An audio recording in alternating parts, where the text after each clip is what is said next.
we're back. Let's put this up here. This is gonna...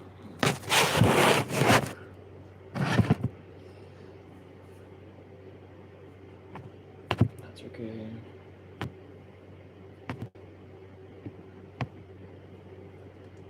Let's get TikTok going. I'm also making my food.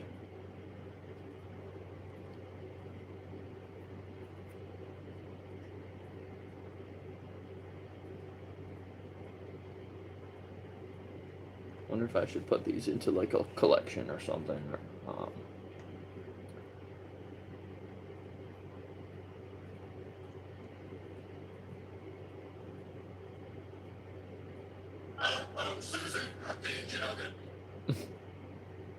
No ads.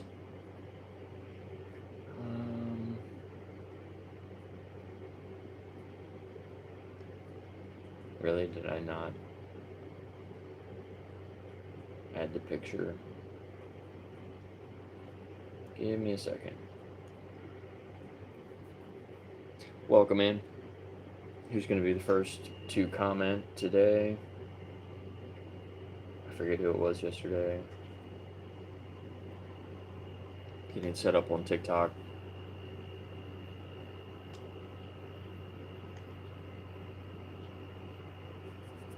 What's going on here? Wonder if that'll just work anyway.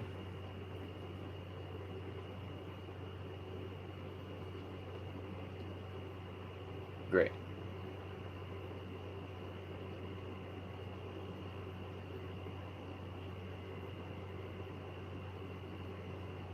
What? What does that mean?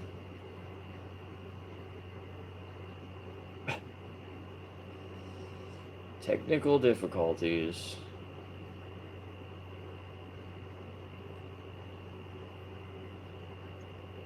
No.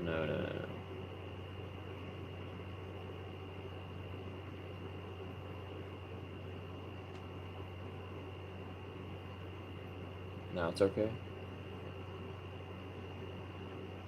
What?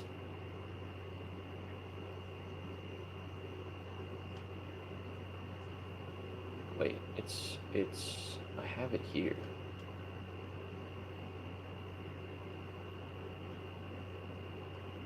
Wait, I gotta do something else real quick.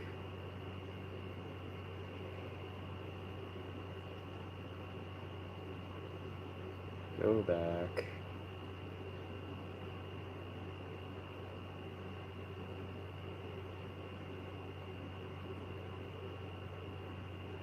Oh, it's here. My bad. I'm looking in the wrong place.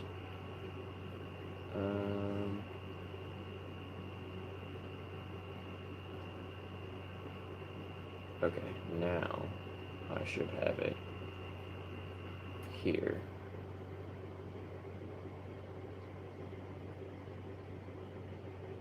Are you kidding me? Oh, there it is.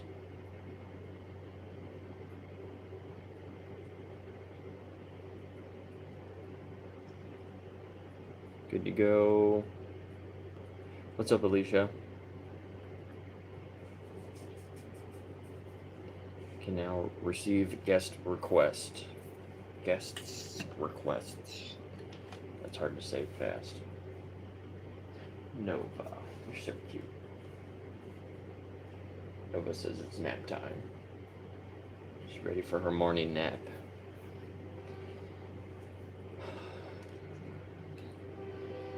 Wait, I don't want it to be like that. Okay, let's invite some people.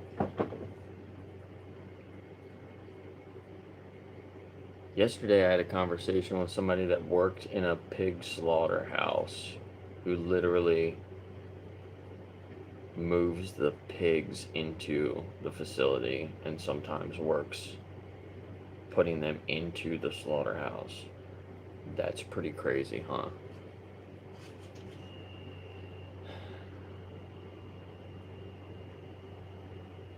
You love animals. Skylar, welcome. You found a stray kitten. That's awesome. You took care of him.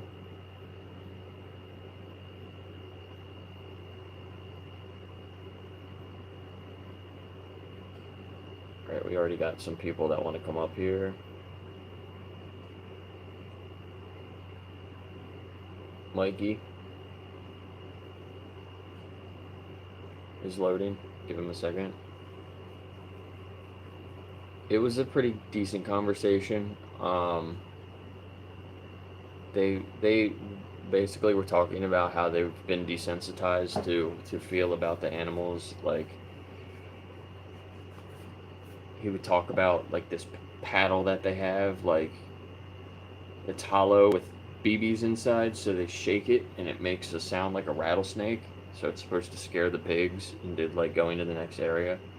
He's like, sometimes they don't move, like they know what's happening, right? So like they'd rather stand there and next to this thing shaking than go into the next area. So he's like, some people like try to tap them with it, and he, you know, had a lot of went into detail about some certain things. It was interesting. Kind of feels like he's forced to do that job. Like couldn't get a job anywhere else. It's a small town where like the slaughterhouse employs most of the people in the town, or a lot of the people in the town. It's kind of like that when I go to the turkey slaughterhouse, most people in that town work for like the slaughterhouse or at the warehouse down the street where they store a lot of the turkeys after they slaughter them. They turn them into products.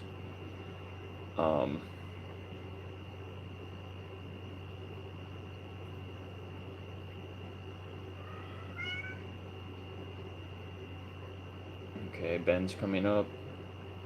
What's up, Ben? What's up?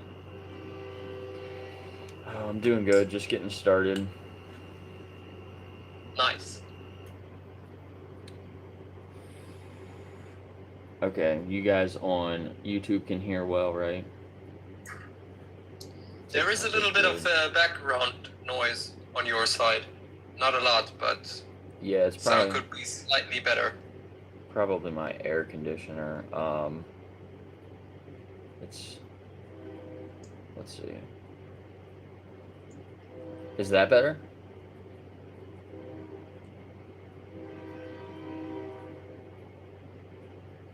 Is that better? Yeah, that's good. That's good. Okay. TikTok has a setting for that, so you can just click something on, and I wasn't sure if it would work or not, but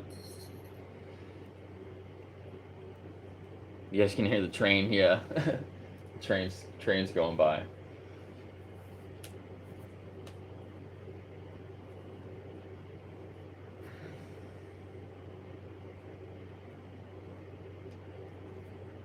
All right, let's see. What's up, Spooky? Noah wants to come up. This is to save money. the first guest. What's going on? And that's one of the main reasons why I get the. Let me ask you a question. Are you vegan? Can you turn the whatever's on the background off, please? It's hard to hear you. You got a lot of background noise. Yeah, because I'm outside. Okay. I can hear the birds. That's cool. Yeah, I'm vegan. Why are you not vegan? I'm assuming you're not. No, I mean, I don't really want to. I don't see any difference about it. Well, how do you feel about animals? How do you feel about the way that humans exploit animals? What type of word we talking about? There are multiple types of exploitations. Yeah, sure. I mean, and we exploit animals like basically every way that you can think of. I mean, in literally every diet, an animal is getting exploited.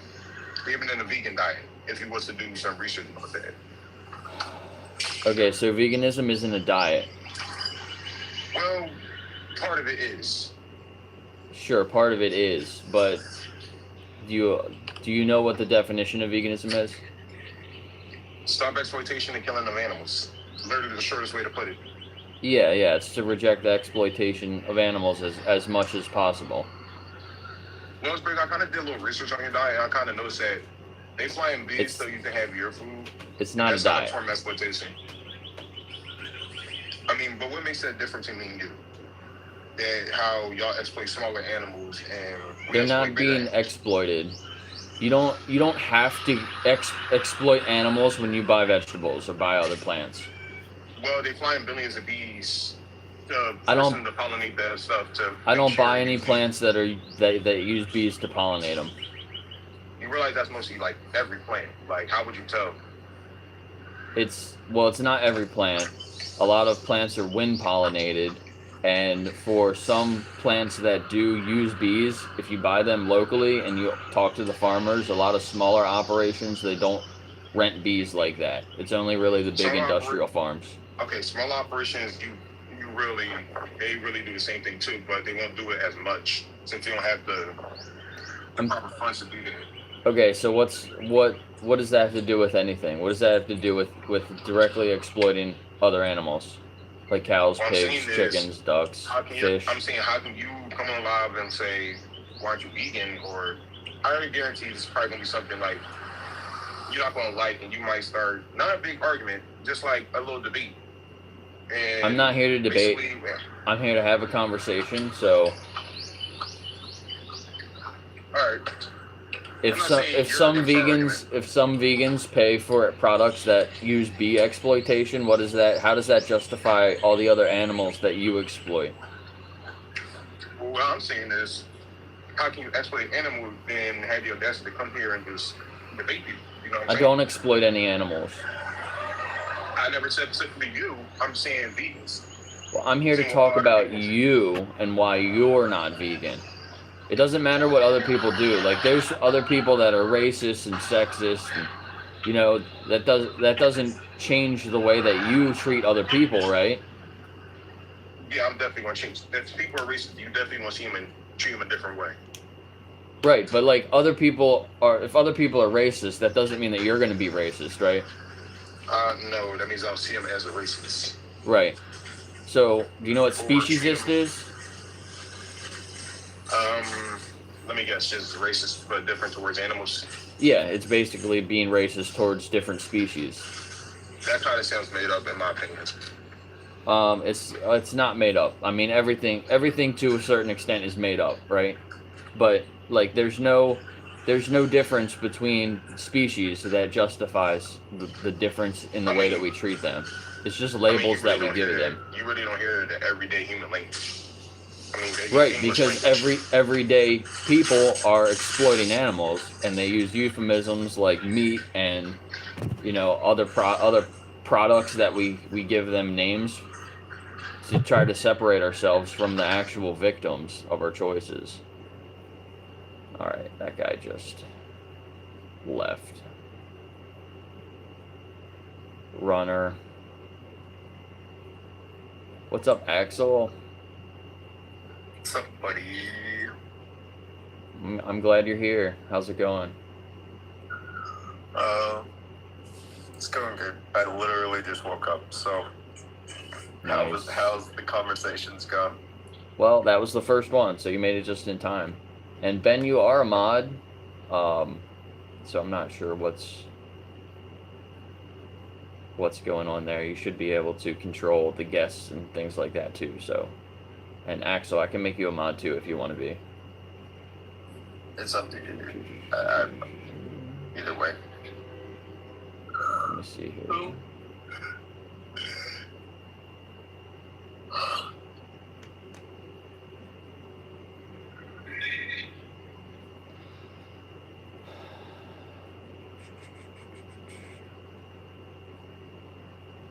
$40, what's up?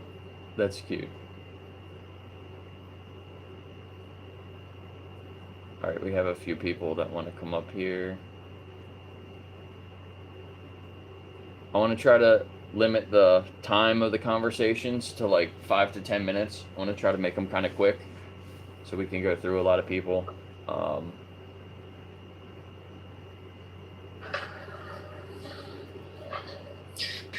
Yeah, how's it going? I'm doing well. How are you? I'm doing good. I grew up on a farm about 100 acres, so I love animals, both as pets and as food. I would say I love both animals. Okay, how can you love an animal and exploit them for a product that you don't need? Well, let me ask you this: do you know what the average life expectancy of cattle out in the wild is? Somewhere between like 20, 25 years, right? No, the average life expectancy of cattle with in the wild without animal husbandry In the wild, maybe is it's less, actually right? 5 to 6 years due to diseases, due to predators. It's around Okay. 5 to 6 years. 15 to 25 years is actually with animal husbandry, with proper antibiotics, with proper care, with proper. So it actually, with animal husbandry, with actual good animal husbandry, taking care of them, humans taking care of them, they actually live about 3 to 4 times longer than they would out in the wild. Yeah, I'm not sure how Right. accurate that is. I've never seen that myself. Do you have a source for that? Real quick, he has a You can he look has up. a Temple Grandin did it. Temple Grandin was one of the ones you can look up that did that. I don't have the source right in front of me, but I do know from actual experience of growing up on a farm myself that we definitely took care of our cattle. We definitely took care of that. We took care of the chickens. We had wonderful chickens. I loved it. They tasted good, but like I said, I don't have the sources right in front of me. he has a profile pic of Jefferson Davis. Who's- I don't see what that has to do with the conversation, though. Who is that? that- I don't know who that is. That is the president of the Confederate States of America. Yeah. Oh, yeah. So Interesting. yeah, are you saying you're pro-slavery? No, I believe in everything other than slavery when it comes to the Confederacy, such as a 6-year term on the presidency, such as limiting the judicial reach, everything except for slavery. But again, we're getting off topic. You're using that to distract from the fact that, like I said, animal husbandry is with probiotics and making sure there are no predators, making sure they are happy, making sure they have Sure.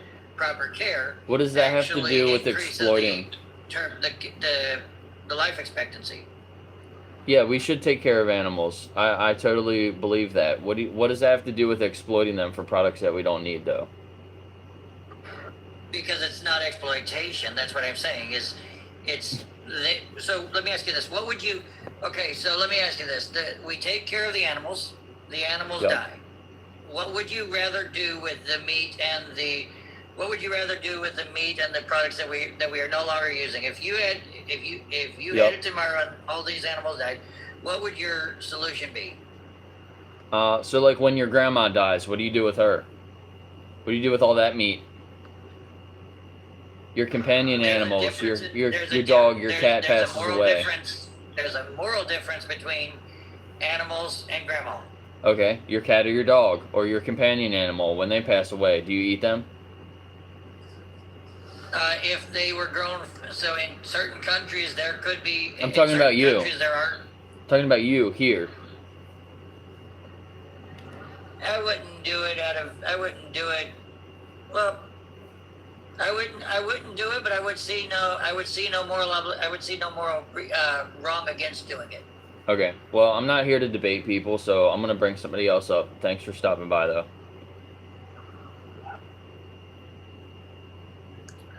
Not the kind of person that I'm trying to talk to.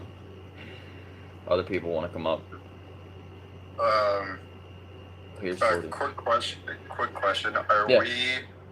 Are we trying to like get in the definition of veganism as like, or at least telling people what is veganism as soon as possible, or are we kind of like seeing how they feel about animals first and then getting into that? Yeah, so today I'm asking about how people feel about animals, and then like the first guy came in and he was like, "Is this a vegan thing?" And he started talking about a vegan diet.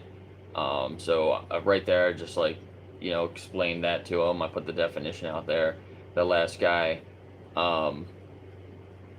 I didn't really feel like there was a certain point to really tell him what the definition is. But if you want to put it out there for other people that are just popping in, um, go ahead. And I like the way that the words that you use in your definition.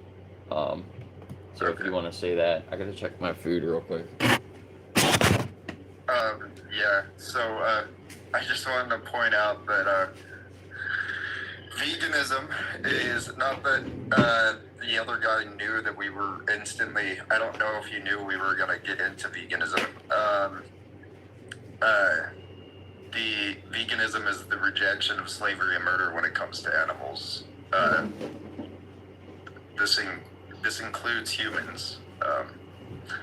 It's just we're highlighting that non-human animals are going through like the worst kind of life that like human slaves went through in the Confederate States of America. And so that's where I found him having Jefferson Davis highly cautionary. Yeah, I just wanted to add that the claims he was making about wild cows, there really aren't any wild cows. So what he was talking about is domesticated cows, and obviously those cows are used for exploitation. So obviously they're sent to slaughter. Generally, I think he was talking more about dairy cows who are sent to slaughter at 5-6 years old. Also, the other cows would be sent to slaughter probably around 2, maybe 3 years old. So I don't know what he was trying to say, that some ranchers are keeping cows for 20 plus years, and that their husbandry, another weird word that people use. Alex, I'll ask when. Alex, I'll ask when the host comes back. Right. Yeah. So Jake will be back soon, and hopefully he can bring you on. So yeah, it was just a lot of weird claims that probably like he was just throwing out of his butt. So I just thought I would mention that. Yeah, no, I honestly did not hear a word he said because I was just focused on that, his profile pic. That was highly alarming. I don't bringing up like Temple Grandin and her welfarist ways, but that really doesn't have anything to do with.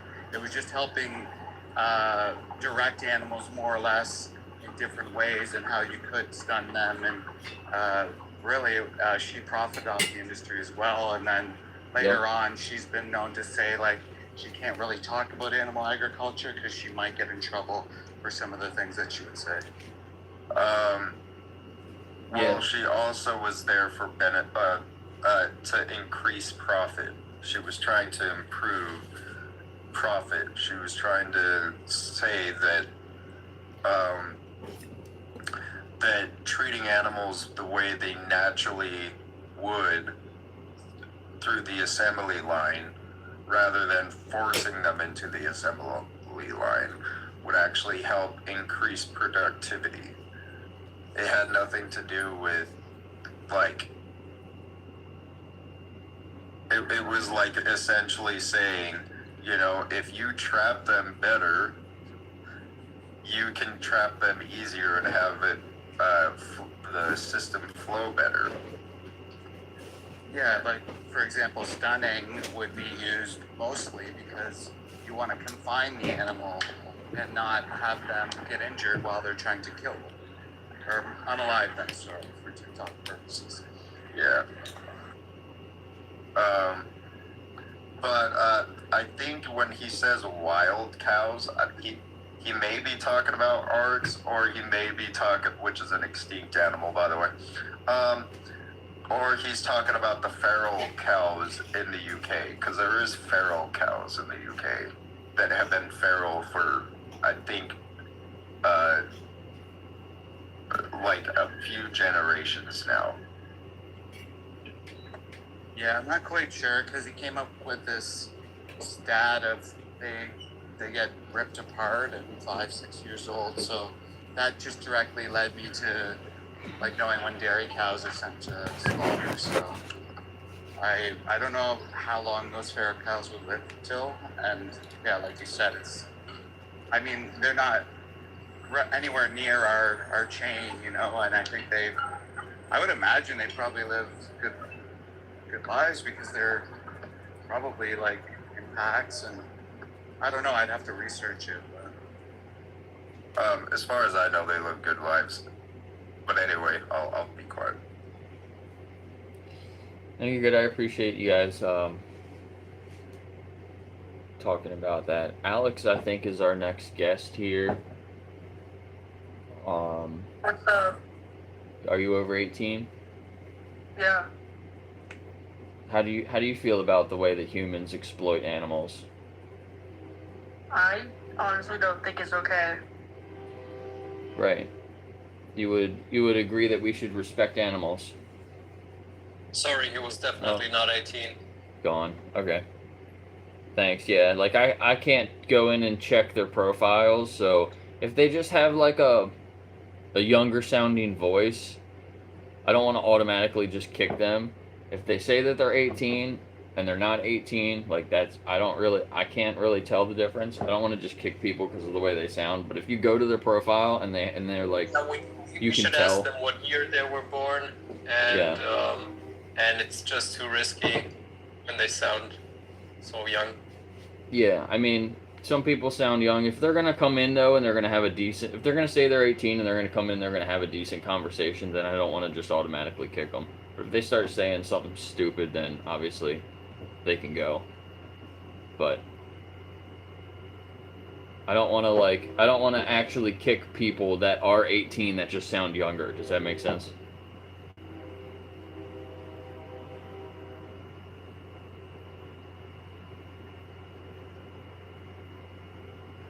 Does to me. Alright, I'm trying to bring up some other people. It doesn't look like they're here. Next. Also not here.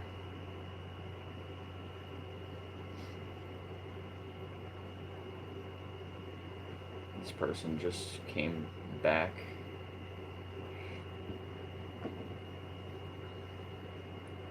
Number 117. Are you an adult?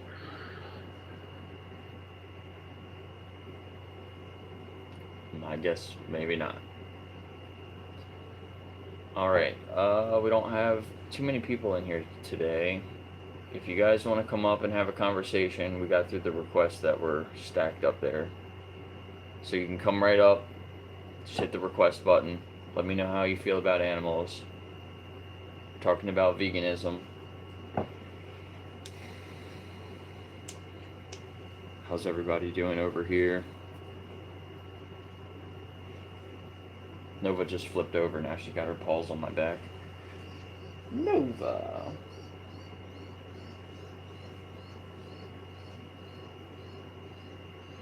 Double tap the screen. Let's get a bunch of hearts. I don't know how many we got yesterday, but it was not that much compared to this other day.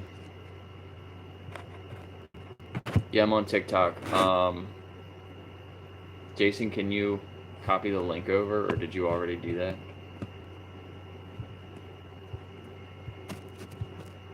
We're on TikTok having some conversations. You can go to my channel. It's just my name.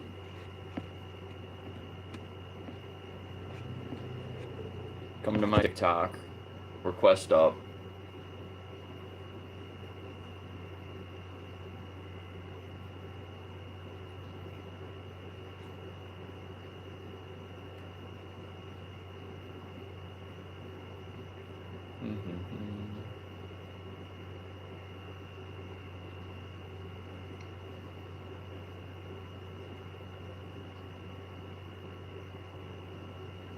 Thank you.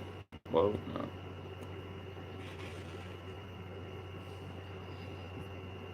Pin. Hello. Hello, you're over 18? I'm in my 30s, my guy. Alright, great. So how do you feel about the way that humans exploit other animals? I mean, I've had pets. They've lived long, full, healthy, happy lives. What I don't like is when I went overseas and saw how they treat animals there. They treat them like property and not family. That I have a problem with.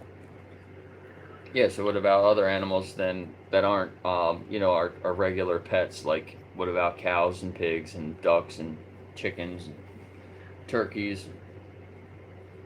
Oh, so like what, hunting? I think hunting is morally ethical and responsible for How do you for the ethically things that we have caused. how do you ethically take an animal out that wants to just live? Easy. To the heart, Easy. to the head, But how's that just like ethical? you would a human being. If somebody did that to you, would you consider that ethical? I mean, within the relative circumstances, say like war, yeah. It's kill or be You killed. think wars are ethical? Well, I think Jake is asking you whether or not it's ethical for you to be killed like Charlie Kirk is. Like, did Charlie Kirk die in an ethical way because he died instantly? Well, he died in an ethical way because he did die instantly, but the thing is that it was done unethically, right? The shot would be considered ethical, but the reason behind it would be considered unethical. It wasn't in a time of war, it wasn't for defense of one's life or the defense of others, and it wasn't for food or substance. So if it was for food or substance, it would have been ethical. Yeah, so they ate him afterwards, it would be fine. Yeah, but we don't eat humans. I mean, I eat the deer that I unalive. But you don't Right. have to though. It's unnecessary. No, that's also it's within population control. Tell me this. That doesn't matter. What about the deer farms? There's thousands of deer farms that breed I'm deer. not talking about the farms. I'm talking about in the wild outside of San Antonio. Yeah, where they literally humans breed have the deer and encroached then they upon them. Where humans have encroached over native habitat and the deer run wild and their populations have to be controlled because you run into mass starvations and mass die-offs because there are no natural predators because we removed the wolves, we removed the mountain lions, we removed the predators. Therefore, the population within its balance is not kept under control. So what do they do? They overbreed. I mean, it's the same thing like the jackalopes in the Midwest. They have experienced a extremely high population boom to where they eat everything. The environment cannot sustain them, and then they die a very slow and miserable death from starvation. Yeah, so What is more a lot of ethical? humans get old and they get sick and they die a slow, miserable death. So do you think that we should be taking Have you ever humans out? starved to death? Have you ever truly gone hungry? This is kind of not how it works, right? You've got to answer the question instead of talking over somebody. I mean, I am answering the question. The problem is that he wants to try to deflect between senility and starvation. It's not trying to deflect. We were talking about farmed animals, and you are like caught up on that hunting bullshit. I was talking about Because- hunting. Yeah, are you a hunter? I'm a hunter. And that's all you're consuming? The animals that you unalive yourself? Yeah, and the You crops have that I no grow. milk in your fridge, no eggs. You wear leather. You buy I have wool. chickens that don't own leather. So I eat eggs and multiple the animals chickens- that you exploit. It's not only that one animal that you kill. Really? Exploiting the chickens? By feeding them, housing them, raising them. They're just within their And natural then taking their biological eggs. process. Where did you get them from? Where did I get them from? Yeah. I got them from a rescue, actually. I got 2 old hens and a older rooster. The farmer passed away and they were just gonna slaughter them, so I took them in. And then I let them have a round of chicks, and now I got more chickens. And a chicken, Are you a whether veterinarian? there's a rooster around or not, a chicken will always produce the eggs. Are you a It's the veterinarian? ovarian cycle. Can you answer No, I the went to school question? for medicine. So you're not a veterinarian?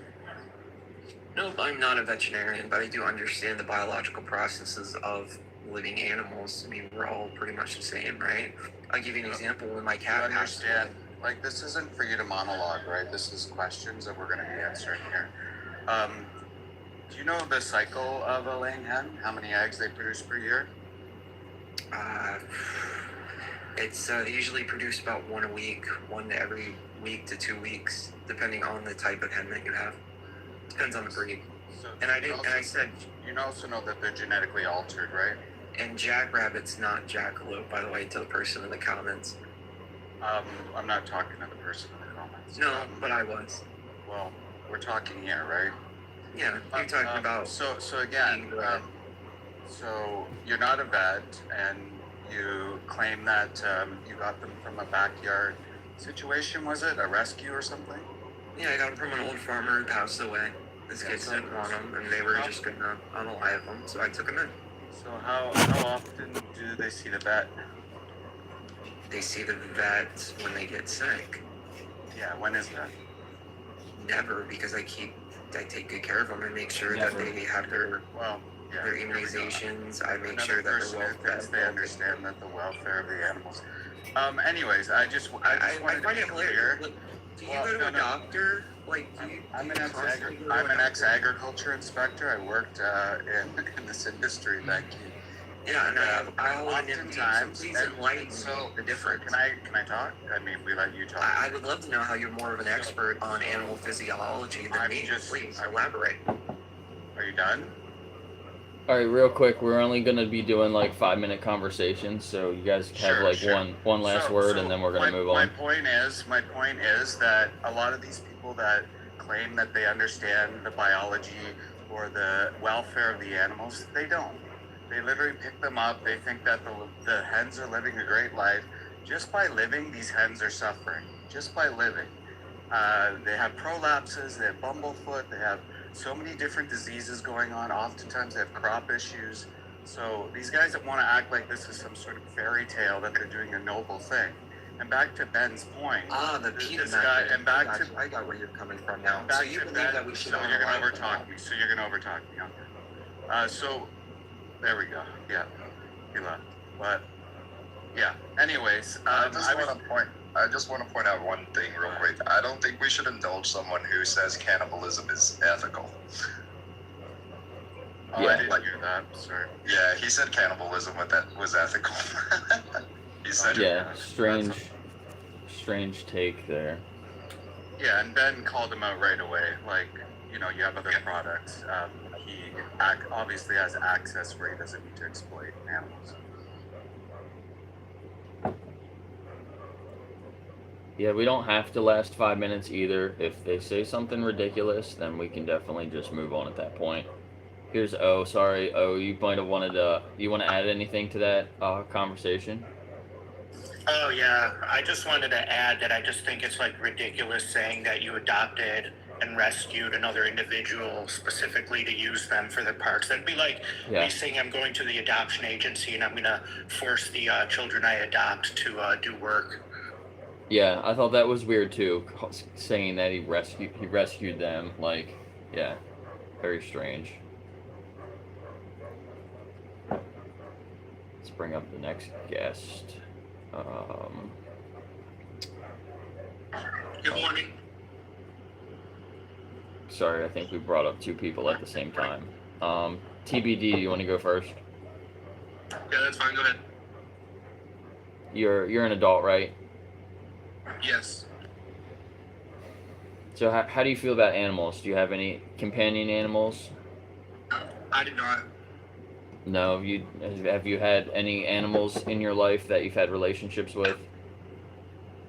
I've had pets, but just the Yeah. past. Yeah, like was it a dog or a cat or? Yeah, I had dogs and 2 horses. Yeah, and 2 horses. So you recognize that they're individuals, right? You had more than one dog, and they were different. They were individuals, right? Did you treat them like they were part of your family? Yes, we did. Even the horses too, right? Did you have more than one horse? Yeah, I had 2 horses, but I couldn't keep them in the house for obvious reasons. Right, but you still like made decisions in their best interest, and like they were different from each other. They were individuals, right? Yeah, they lived a long time. They died. They unalived naturally. Yeah. Yeah, and then when that happened, what did you do with them? You didn't eat them, did you? No, No, you didn't turn them into a jacket or anything like that. we had one cremated. Yeah, yeah. Yeah, so what do you think about the way that humans exploit other animals like cows and pigs and chickens? I'm generally against it. I think if you look at the farming industry, they destroy nature for profit, and because they pick the cow, they destroy all the natural habitat of every other animal. So I think that because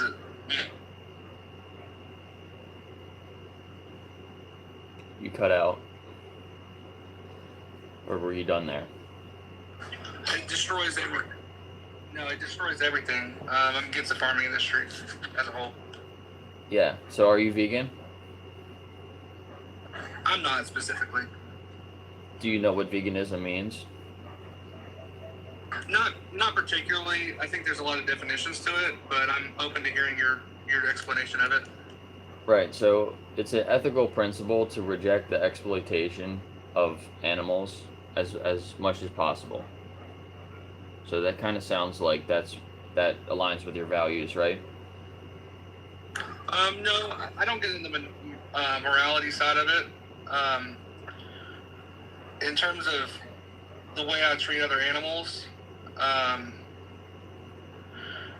obviously I'm a human being, and other animals eat other animals, so I don't have a problem with it. If nature does it, I'm fine with it. But in terms of like owning animals, I think that's a different story. Okay, you want to explain that a little bit more? Yeah. So if you look at nature, just you walk outside, animals eat other animals all the time. So it's not wrong for them to do it. It's not wrong for me to do it. And then in terms of me caging another animal, whether it be in a zoo or my home, I just choose not to do that because to me that's animal cruelty. You think it's cruel to have an animal in your home, but then you don't think it's cruel to unalive them and turn them into products that you don't need? So the rule of thumb that I go by is if it's okay for nature, it's okay for me. But when you cage an animal, it's psychologically damning for them. And if you're going to unalive them, that's one thing. But don't torture them. That's cruel and unusual punishment.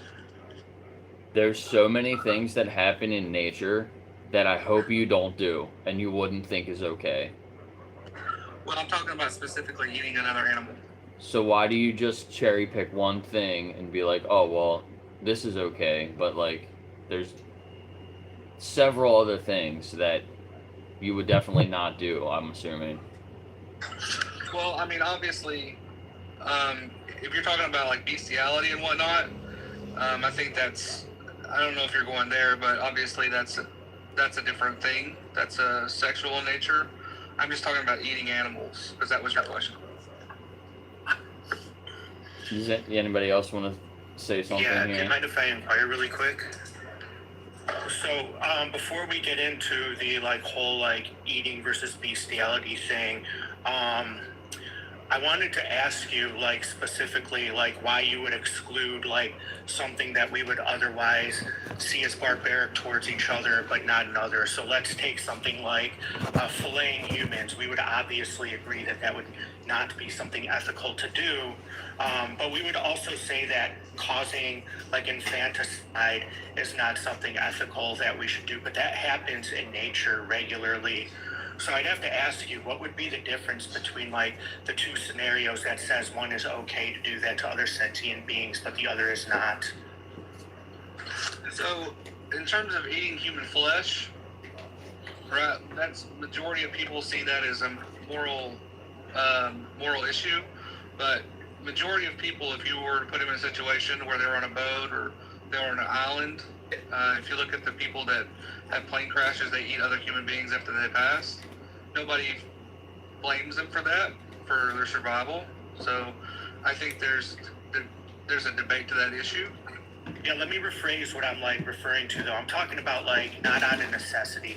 I'm talking about like just we desire to go do it, right? Just like we desire to go, or like you would say you desire to go like hunt an animal or like buy a piece of meat from the grocery store, right? I'm not talking about like the survival necessity, because I wouldn't even say that there was necessarily anything unjustified about consuming an animal if you were in an absolute survival situation, right? I mean, I'm largely agnostic to that, but I would still find a justification in that. But I wouldn't say that's like unnecessarily going out and taking a human's life because we'll gain some sort of like taste pleasure from them. Would be ethical, just like I wouldn't say like something like infanticide wouldn't. But yeah, you're using nature as an excuse to do one and not the other. I'm trying to understand why. Well, in our culture, that's frowned upon. You don't do that. But in other cultures, when they go to war against another tribe or nation, not only will they unalive them, they'll also consume them because they think they're consuming their soul. So I mean, that's not answering the question though. I'm asking you specifically, like I don't care about what culture says. I'm talking about like you and like your ethical framework. Like where's the symmetry breaker here? I'm trying to understand.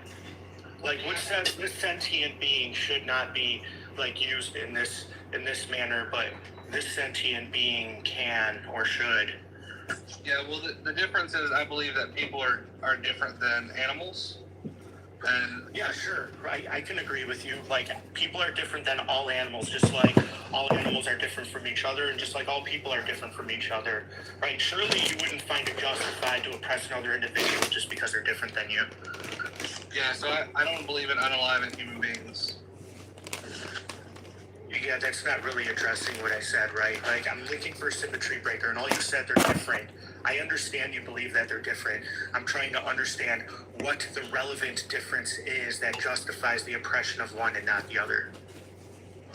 Well, there's no oppression, right? Okay, so if we were to put humans in these situations, we wouldn't call it oppression then? No. Well, again, people unalive other people all the time. It's not like addressing like what I'm asking respectfully. So like, I'll just ask you then. Humans and animals. That's what you're saying. Why not? Why is it unalive eat an animal but not a human? That's what you're asking. You said it wouldn't be oppression, so let me add like that wouldn't or wasn't considered oppression. So let me ask you, if we were to put humans in that situation, would it be considered oppression? Humans, yes, because humans are different than animals. Okay, now we're back to it. So I'm trying to hear the symmetry breaker that determines that it's not oppression towards other animals, given the fact that humans are animals. Can you give me the symmetry breaker? Well, that's apples and oranges. Humans are, it's completely different than animals. Humans are not just animals; they're special. I understand you believe that, but I'm looking for the symmetry breaker here. Well, again, there's no symmetry because animals are not humans and humans are not animals. So do you know what circular reasoning is? I do, but you're asking. Yeah, that's what you're doing right now. Because I'm asking you for a relevant difference. You're just coming back and saying, "No, they're just different." Well, here's the reason why. If you look in nature, an animal is not a human, and they eat another animal, and that's fine. But if an animal were to eat a human, we would unalive that animal because that's not fine. So okay, so again, I'm trying to understand what that determines that it would be considered oppression towards them, whereas that makes it different from it not being oppression towards other animals. Because we have dominion over other animals, we don't have dominion over other people. I don't know what that means. We can unalive an animal without going to prison or jail. But if you is that just because it's like legal or what? Yeah, that wasn't going to go anywhere. Sorry. If you want to, it's okay. It's not your fault. If that guy wants to learn more, go to Animal Justice 21. We have somebody else up here that can be next. Yeah, you're an adult, right? Yeah, I'm 29. So how do you feel about animals? Do you have any companion animals or? Yeah, I do. I have had two dogs One of them passed away about 4 years ago. I love animals. I actually made a career out of loving animals. Kind of interested to see where this combo goes. Yeah, nice. Me too. I'm sorry that your dog passed away. You agree that they're individuals, right? And you treated them like part of your family. Yeah, I definitely do. Especially, my first pup. I got her doing my anti-poaching contract work in Mozambique. So as part of the training, they gave you a dog, and we trained at the 88-hectare canine facility in Klein-Tafelberg, South Africa. So it was about a straight year of just straight bonding and training. So there's definitely a partner at that point, more than just some dog. Yeah, right. Yeah, exactly. That's really cool. So how do you feel about the way that humans exploit other animals like cows and pigs and chickens? You ever had a relationship with any of those animals? Have you ever met one and spent time with one? Yeah. So my family, I'm originally from Iowa. We have a farm. So we used to have milk cows, about 50 head. It was usually just my grandpa that would tend to them before he passed away and sold them off. But no, I've definitely put my own safety and well-being on the line many times to prevent humans from exploiting animals. So I understand that. I guess where I'm going with this is I don't quite 100% agree when people say that hunting is unethical.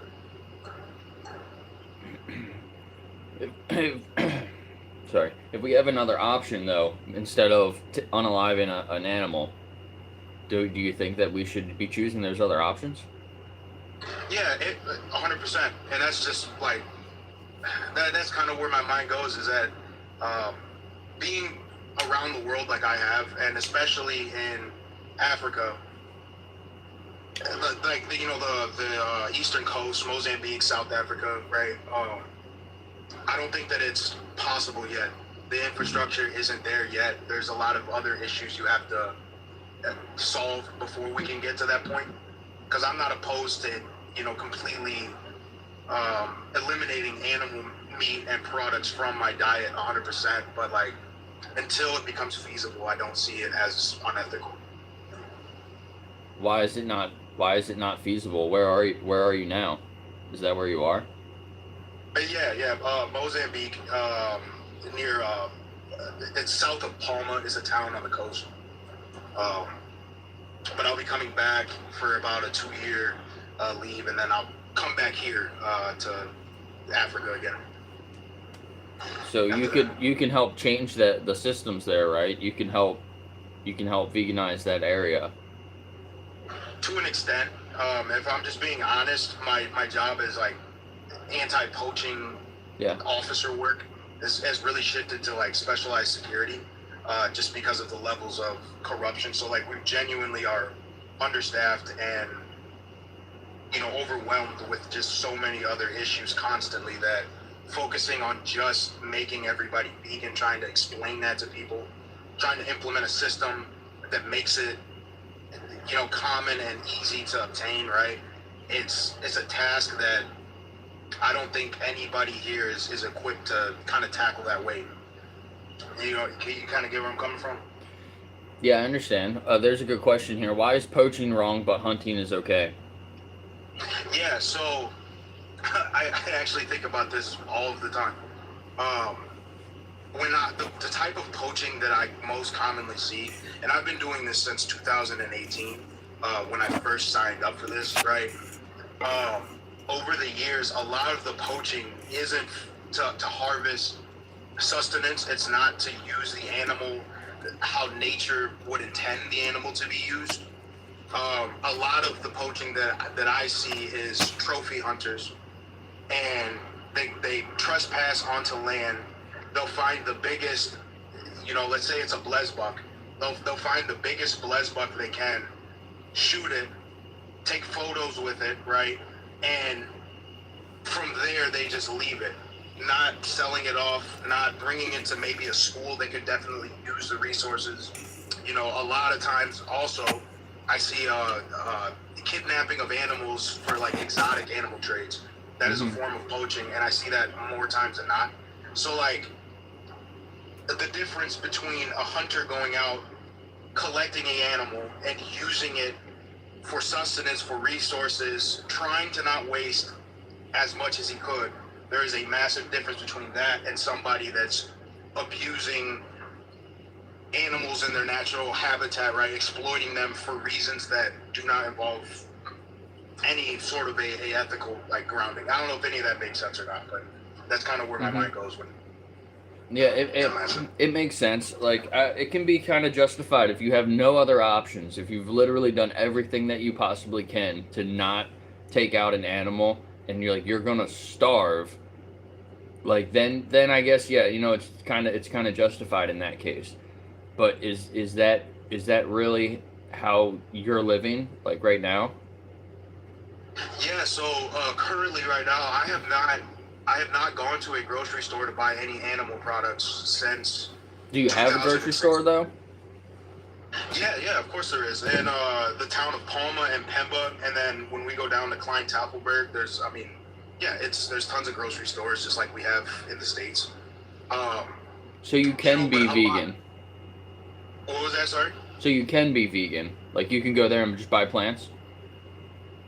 Yeah, you definitely could. I mean, that is a option that you definitely have.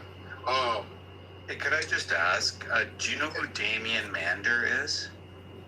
Damian Mander? Can you spell his last name for me? It's Mander. So he's I don't know if he's a former Australian Special Operations soldier. He worked for, I think it's the Anti-International Poaching Foundation, I want to say. And so he was protecting elephants, rhinos in Africa, and so he was doing this, but he had the same question that Jake brought up earlier, and maybe somebody else is like, how can you hunt and then also protect? And there's a movie called The Game Changers, and he was prominent in that documentary, actually. So over the time, he decided, you know what, like, this doesn't sit right. I'm saving these elephants and then I'm eating steak at the end of the night. And he's changed, and I believe he's still vegan. I don't see anything otherwise. But just an interesting story, and I just thought I would throw that in there. No, that's Damian Mander. I'm gonna look him up. I work with the Dyke Advisory Group. So I mean, we do have international contracts, but primarily it's in Africa. So like, I mean, it is a pretty big network. I could ask around if anybody happens to know him. But I mean, it is a conundrum, and I see where you guys are coming from, right? Because it's an internal conflict for me for sure. Is that I spend all of my time now, and I have put my life on the line for animals that I love, right? And there's many situations and stories I could tell you, probably hundreds, but it's just one of those things where like I'm kind of all over the place now. An example of what we do for some of the local schools, right, is that they have an issue with supply lines and other neighboring villages, or if you have insurgency groups that are kind of in the area, they sabotage these supply lines. They put mines down. They'll come and ransack a truck that's driving down a road, right? It's so like part of our job is like we'll go on hunts, right? And especially if we've documented, like, let's say the blue wildebeest population, it is very overpopulated now that we've reintroduced the blue wildebeest to the Van Nuys National Park reservation, right? So we'll go out, we'll collect maybe like 5 to 6, sometimes 7 wildebeest, and we will give the meat to the school. They use that throughout the year, right?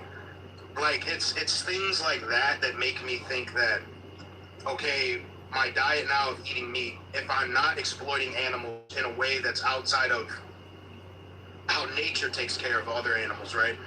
Like, I don't see it as 100% immoral, but in the same breath, I am not against going to a pure plant-based diet maybe once I can settle down, be in one spot again, I have consistent income coming in, right? Like, once I can figure that out, I could definitely make the budget. But yeah, it sounds like you could be a trailblazer. Like, I know, like, from the reaction that the Game Changers have been watched, I think, over 100 million times, and the reaction from like hunters to people that have like really haven't thought about these things. Maybe they're like yourself working in these areas trying to protect these precious beings.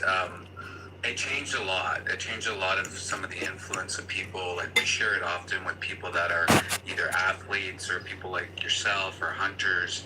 And we've had people go vegan and now they're animal rights activists.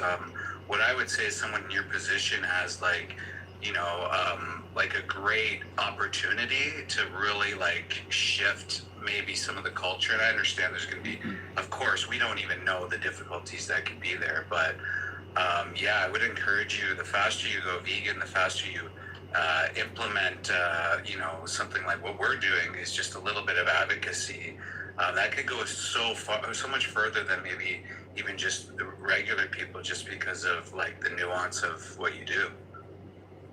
No, for sure. Like, I really understand that. And like, I appreciate that train of thought, because it is, and here's what gets me is that, like, I have spoken with people who are vegan, not over here, but in the States.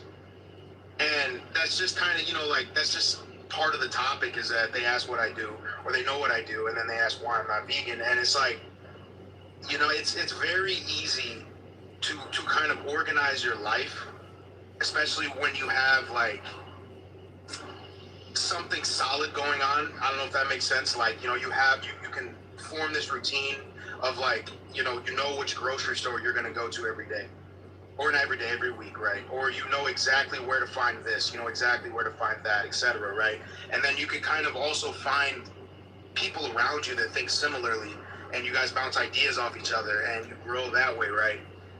I will say that just being in the places that I've been, with the other things that have gone on, right? Like, for an example, we did a raid on a warehouse for people that were kidnapping exotic animals and selling them overseas, selling them to Asia, like, a lot of these Asian provinces, Russia, specifically almost, right? Like, when you're in the middle of trying to figure that out, and then I go, Dad.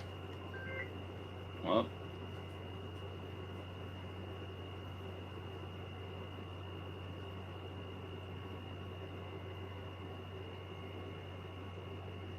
the day, and the quickest thing that I have is maybe a couple pounds of beef, right? Or say that there's a couple quail breasts left over in the freezer that we froze, right? Or let's say that there's some chicken left, right? Like, I think that once we can truly make an impact on society in a lot of these other countries, then you can sit down with people and say, hey, this is an option and it's real and you can do this, right? You can do this with relative ease. Yeah. This is hard to do, Can I just say, so like for myself, my backstory is I'm an ex-slaughterhouse inspector. So I worked for the Canadian government 15 and a half years with the Canadian Food Inspection Agency. And my role was obviously what it sounds like, to watch what took place. It was more like a welfareist thing. I call it a token position now, but 12 years ago, I saw things like, what was taking place. I was working in an investigation unit and, seeing these things. And I'm kind of the rarity. Like, I'm not the one to see the footage and then change, but I definitely saw things that really impacted me. And so one day I went home and I was like saying to my partner, I just cannot fathom eating an animal. I just can't, because of what I know about the industry, what happens to the animals. I care about animals. I wouldn't say I was ever an animal lover. Like, I just always thought animals just should be left alone and just doing their thing. Like, I'm being left alone doing my thing because I'm afforded that opportunity. And so I stopped, but I didn't know what vegan was. I had no idea.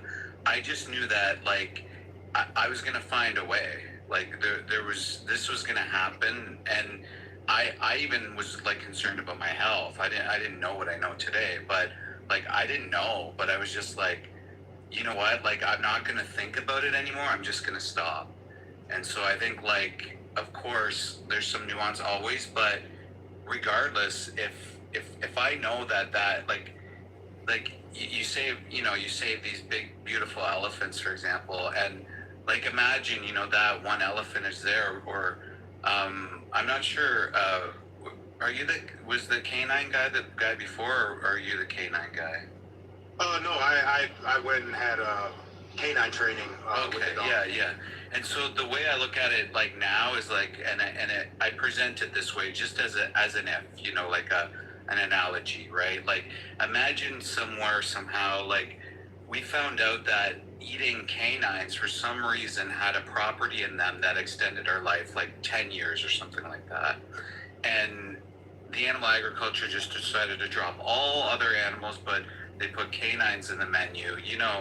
Like, obviously you'd be on the front lines against that. And so I think like it's just in a sense holding ourselves a little bit accountable, but also like thinking about each individual that goes into that situation. That breast that's on your plate was an individual, that that steak was an individual, and they didn't like they weren't even at the table. They didn't have a decision in the matter. And obviously we're viewing them as second-class citizens, and like I'm not saying we have to give them our rights, but definitely like canines' rights, something like that, where we're not putting in that system, but we're also holding ourselves a little bit accountable. Yeah. Oh yeah, I can get that. I can get behind that as well. Like I understand that. Like there's definitely been things that that I've seen that have made me like just lose appetite altogether, right? And like I can get that. And but I will add that I am very against like factory style slaughterhouses. Like I wish that every last one of them would be completely destroyed. Yeah, that's something that we went as a society. That's the direction we went, right? And it's atrocious. And now you have the issue of, right, you have all of these, let's just use cows for an example. You have millions of cows that are no longer integrated into nature, right? They've lost their we've sort of done that. With all the animals, right? But I would just say one thing, sort of on the factory farm part, even the small scale farms, like when I used to do investigations, and maybe I still do them, I'm not gonna pretend that I don't, but some of the smaller farms are, and it's been documented actually, are some of the worst ones, because oftentimes larger farms, there's more eyes, and so people just can't get away with like being lazy in a sense, or like you'll see like animals with malnutrition, or some farmers do some really awful things. But sorry, go ahead. No, I 100% agree. Like it is at all levels, and I've seen this with my own eyes. Like another one of our tasks that we sometimes do, not often, but we'll go and rescue, let's say, like stolen animals. A lot of times these stolen animals, like livestock, right? They're thrown into areas to try to hide, like shipping containers. I've seen them in like caverns before. They just throw them in there. They're malnourished. They're not eating right, and the goal was to steal them and sell them. And you see a lot of these other farmers as well. That's very, very small. Maybe they have one or two, say, goats, right? Those things are very malnutrition, right? Like they're not being taken care of. So yeah, like I see where you're coming from. Like it is a really big fucking problem, and it makes me very upset even thinking about it. I just don't see it. With the exotic side, so I used to work on the other side of that. So when I worked at the airport, I'd go briefly, and I would talk to the inspectors. You can't even imagine how many animals are coming in. They're trying to smuggle all these poor animals in. There was this parrot that I think it was like there was like this guy put them in like little egg type shaped containers, and he was smuggling them in, I think, from Costa Rica, and they caught him, and so something like on the black market they could sell for, I don't know, thousands of dollars or whatever. Every single one of them is dead, and they were on the endangered species list as well. It's like, yeah, our view of animals is like really, really skewed. Yeah. Oh, 100%, man. Like, I mean, honestly, like, I think the craziest exotic animal that I've seen that was in captivity waiting to be sold were chimpanzees. And I mean, that's heartbreaking because they were babies. They're very young. Yeah. So, you know, like, yeah, and just now that I'm talking to you guys, you know, like, I might try. I really might try a full plant-based diet. I just can't guarantee that the next, like, you know, situation that comes up that shakes me to my core again, right? Like, there's just times where you're on autopilot, you're not thinking. Yeah. You know what I mean? And so, like, when I get back to base at the end of that long day, right? Like, yeah, the first thing I see that's, you know, available to eat, I'm gonna eat. You know what I mean? Like, that's something like that I battle with personally, right? But I do see where you guys are coming from. Yeah. Well, I'll let my friend Jake carry on with you because I got a dip, but it was nice meeting you, and I encourage you to come back, follow these live streams. You know, this will encourage you a lot more, and yeah, it's great to have a potential, like, maybe future advocate for veganism coming up. So I'll talk to you guys later. Thanks, Vorty. Yeah, if you want to learn more, go to animaljustice21.org. There's 21 days of reflections. It's to get you to think about your relationship with animals, and you can reach out to people there if you have any questions about anything. Yeah, and like 40 said, come back another time and let me know how things are going. And thank you for all the work that you do. I appreciate it. Hey, I appreciate you guys as well. You guys are definitely getting the word across that needs to be getting across. So. Yeah, thank you. I'll talk to you later. Take it easy. Good convo. Yeah, that was good. They don't really get too much better than that. He was really open-minded, and you know, you could tell his heart's in a good place. Axel's back.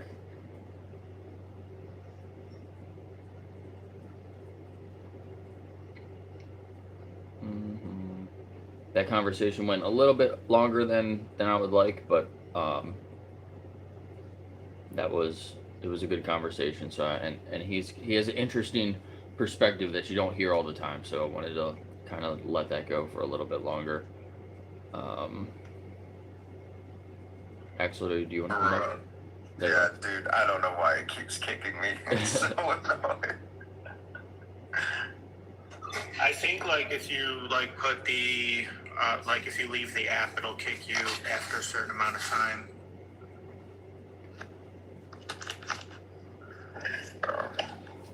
All right. What's up, VSL? What's up, Renee? I see some other people that, Nick's here. Would you ever eat a dog? All right, yeah, Sailor, you're the next guest. You're an adult, right? Yes, I'm 29 years old. Would I ever eat a dog? I mean, would you eat a dog? That's not the question. Would you eat a dog? Would you try it? No. Would you eat a cat?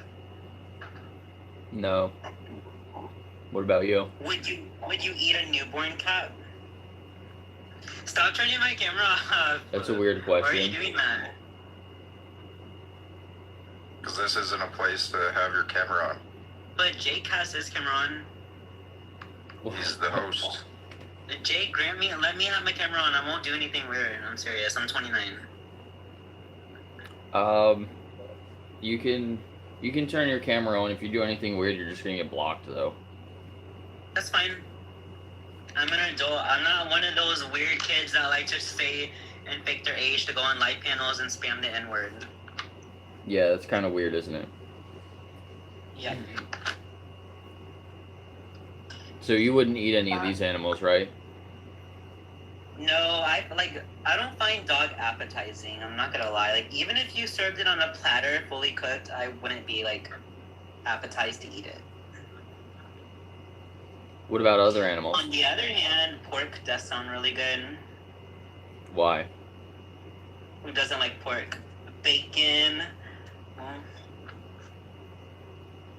You know what happens to those pigs? I do, but I mean, life is life. I'm not supposed to be perfect. It's hard.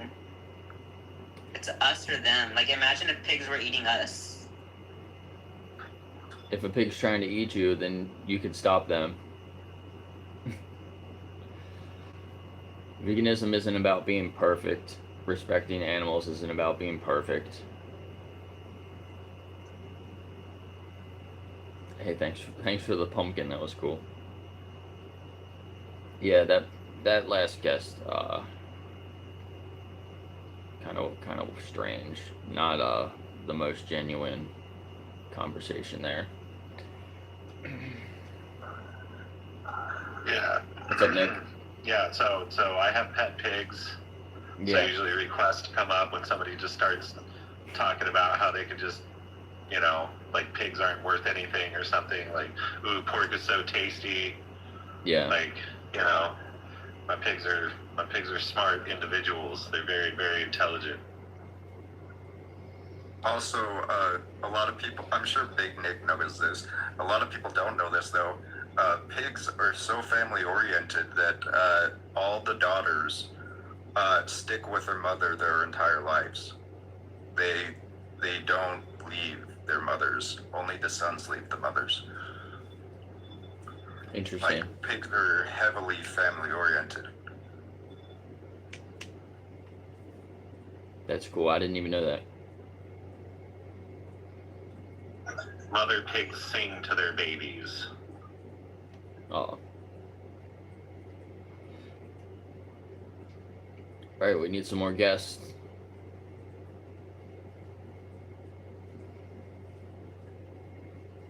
Come up and let me know how you feel about animals.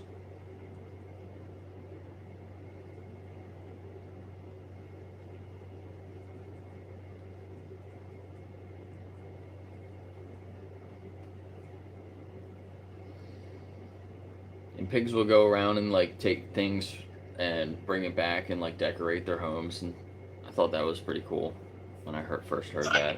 So I like throw food down to the pigs. One of my pigs passed a few weeks ago, but like I remember I threw an apple down there, and I like rolled down, and it kind of rolled just to the other side of the fence, like right under it, and just the black pig was out there, and she went and like looked at it and tried to mess with the fence and was kind of messing around trying to get it out, and she couldn't figure it out. So she walked away and went to the barn and got the other pig and brought him out and showed him the apple on the other side of the fence. And then they started working together to solve a common problem, which is access to the apple. So I ran down there and I just got the apple because they were about to dismantle my gate. Yeah, right.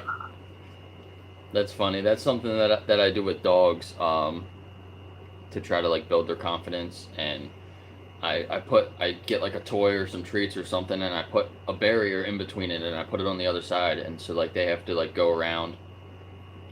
And then I like make it longer, and then I like put like a gap over here, so they have to like go around this way, and then I'll close that off and put one over here, so then they have to like find a different way to get around.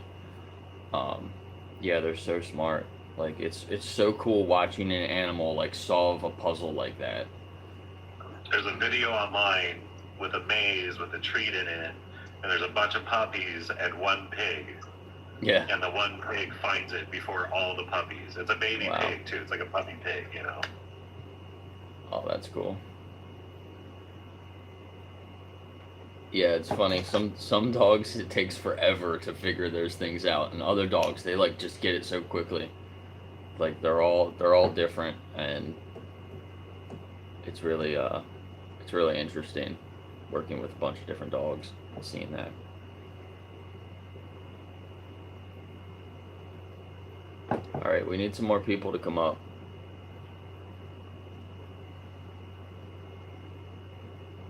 Let's see, I'm gonna send out a couple of invites.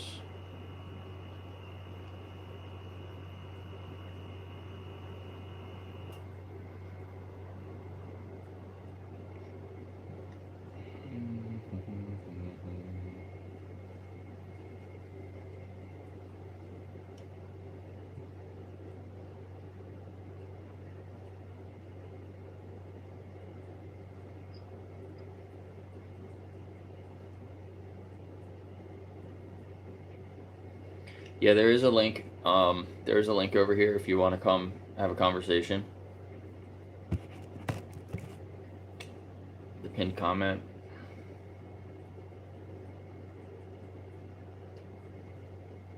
We have less viewers today than we did yesterday for some reason. Probably the prompt. I think a lot of people come in when they see the word vegan. I mean, I feel like you can figure it out anyway, but less trolls.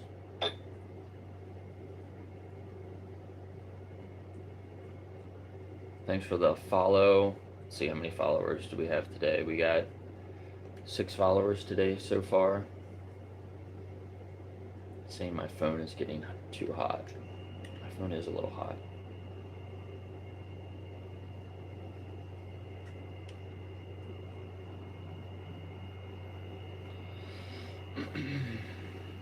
What's up, Navia? Nilf, Vegan Anthem, Neil. I appreciate all you guys being here. Thanks, O. I'll see you next time. CJ. You're up, CJ. Give me 1 second. I'm like looking for my headset. Okay. If you mind, I can take this. If you don't mind, I can take this conversation. Yeah. I've been talking to CJ for a little bit in the chat. Nice. Go for it.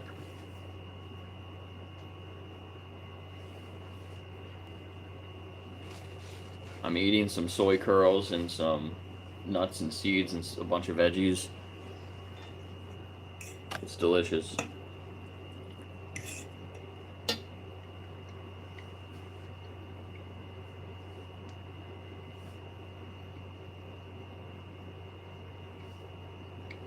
Nice, Spooky.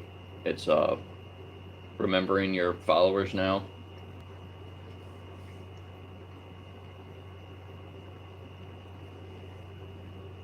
Animals or people. There we go. Now there won't be echo feedback when you guys talk. Okay. So yeah, we'll just kind of continue on our conversation that we were having in the chat. So which one? Remind me. There was a bunch of them flying around. You were mentioning that like that your family's gonna starve if you're not vegan, or if you go vegan. But that's just simply not true. Oh, you were saying that you have hay and then you have to buy grain and then you don't feed your. I was talking about my flock, not my family. Your fluff? Flock. Flock? Okay. Yep. So chickens and goats. I have chickens and goats, fruiting chamber, and a greenhouse. Yeah, so farming chickens and goats is still less, like you're gonna be able to feed yourselves and more people just being vegan. Okay. That's nice. Yeah, most can I say one thing? I was just researching this a little bit the other day. Those giant feed trucks, now this might not apply to your chickens specifically, but there's giant feed trucks that you see on the road. They fit about 50,000 pounds. Yeah, they hold about 50,000 pounds of food, right? Feed. That if that's fed to chickens, it would feed about. If that's fed to chickens and then fed to people, it would feed about 6,000 people. If humans ate that food directly, it would feed about 40,000 people. That's for one truck. It's like over 30,000 people difference for every one truck. I don't feed my chickens grain unless it's wintertime. And if I don't have any store of like insects for my fruiting chamber. Okay, so what is the justification for farming anyway? It's not really like your typical farming. It's self-sustaining farming. Okay, so yeah, what's the justification for that? Like, why? How is that justified? Why do I need justification for it? It's my preferred diet. It's my preferred diet and my preferred lifestyle. You're exploiting others. That needs to be. That's your opinion. That's not an opinion. Yeah, it is. Like, if humans were in that same position of the chickens or the goats, you would say that that's slavery, right?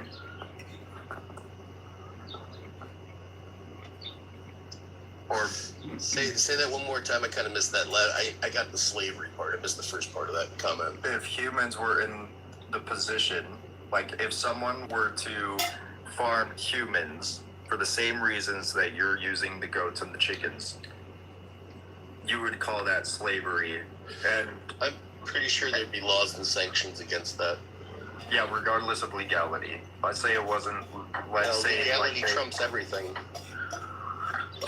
Okay, so there was a time when slavery was legal. Let's say these slaves were using these. Let's say that the slave master was using these slaves for this particular reason. That would be slavery and murder, right? I'm pretty sure that the other people around would rise up as one and take care of him. That's not answering the question. It was a yes or a no. It would be something that we shouldn't be doing. Yes or no? Well, you shouldn't be eating your own species anyway. It's a great way to cause nerve damage. Okay, I'm not going to get into debating the health benefits or cons of cannibalism. The question is, it would be something bad. Yes or no? Yeah, it'd be something bad. Okay, so animals, regardless of them being human or not, they are individuals who do not want to be in that position. I don't know. My flock isn't kept in by a fence. They stay here. Yeah, until you unalive them. Yeah, they know that it's going on too. But they seem to stay on my property. Yeah, so because I have a good relationship with them. Yeah, until you unalive them. I provide them shelter. I provide them. Until you unalive them. Hey. The whole tomato. The whole point is that you're doing. The whole point is that you can't respect somebody else's stance because it doesn't align with yours. No, my stance isn't that, dude, I have different opinions with even the host sometimes. Him and I are friends, we talk regularly, and sometimes him and I have different stances, and we still enjoy each other's company regardless of our differences. I am completely fine with having differences. The difference that we're having right now is that you're saying that it is okay to unalive someone based on the premise that you're being nice to them until you unalive them. Well, it's better than being in a production farm. That is like the strategy of the Wicked West of Hansel and Gretel. I'm gonna give you guys candy, make you guys feel super happy that you get all this tasty food and shelter and warmth from my fire until it's time to fatten you up and then throw you in the oven. No, I don't fatten my flock up. Okay, regardless, it's the same premise. You're being nice to them until it's time for them to be thrown in the oven. They're your Hansel and Gretel, and you're the witch. That's my diet. I'm an omnivore. which means you can survive off of plants. And I do. I have plants. I do my own canning. I have my greenhouse for a reason. And my green chamber. Need to be farming animals. I hate to interrupt, but my only question is, do you know what the word exploitation means? Sure. Sure?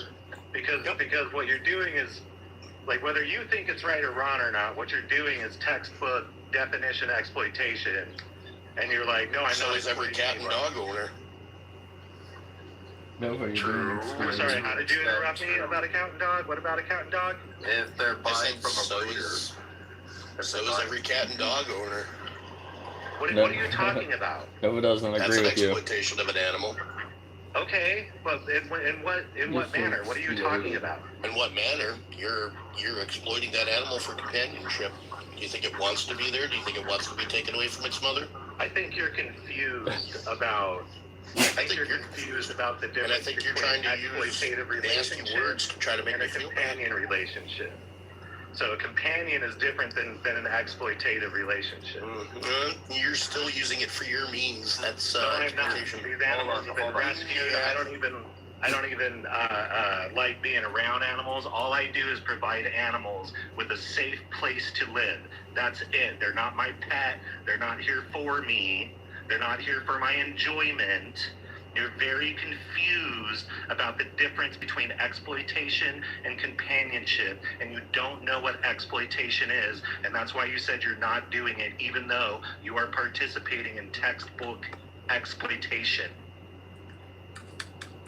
I think this guy just wants to debate, and that's not really the type of guest that I'm trying to go for. You have So to have like the slightest bit of intelligence and understand the definition of words if you even want to enter in the slightest of debate.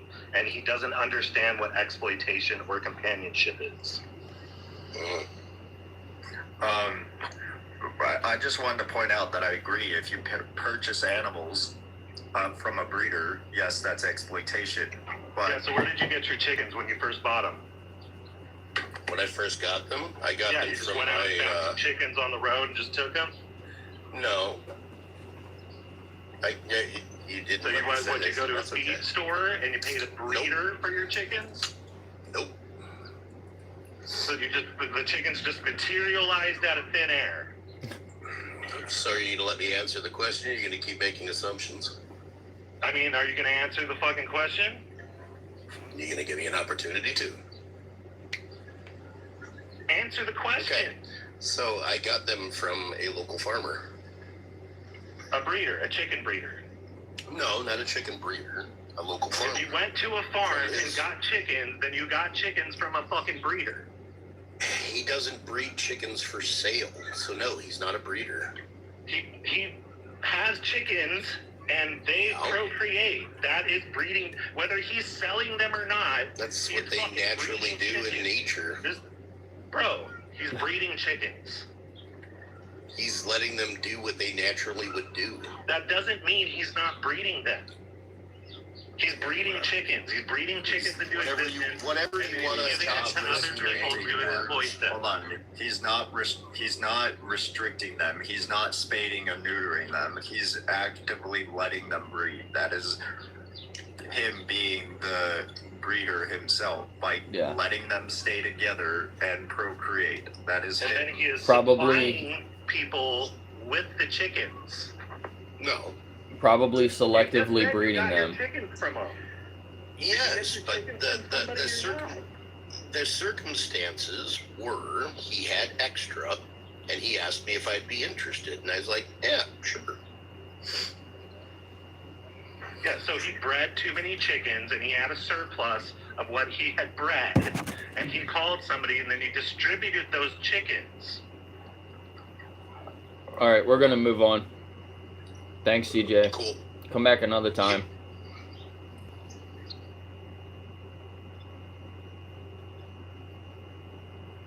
There's other people that want to come up. Let's see. Hello? How's it going? I'm not too bad, are you? I'm good.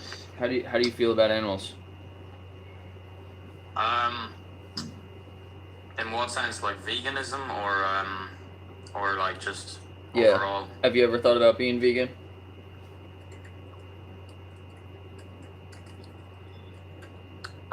Never have, never will. It's Why? It's unoptimal. It's an unoptimal diet for humans. It's not a diet. Do you know what veganism is? What do you think veganism means? Well, like I'm talking about the vegan diet, but veganism is an ideology. It's an ethical principle to reject exploitation. Right? Yeah, which is an ideology. So if you could get all your nutrition from plants, and it could even be optimal, then would you be vegan? If we were naturally designed to eat that way, then yeah. But that's not the case. You think you're naturally designed to eat dogs? In nature, yeah, I don't think a natural human would differentiate between a dog and a cow. So That's do just you a eat social dogs? construct. I personally don't eat dog because it's not available to me. What would you? Is what I'm asking. Eat dog? Why would I eat dog when I have access to more nutritionally complete meats like beef and liver?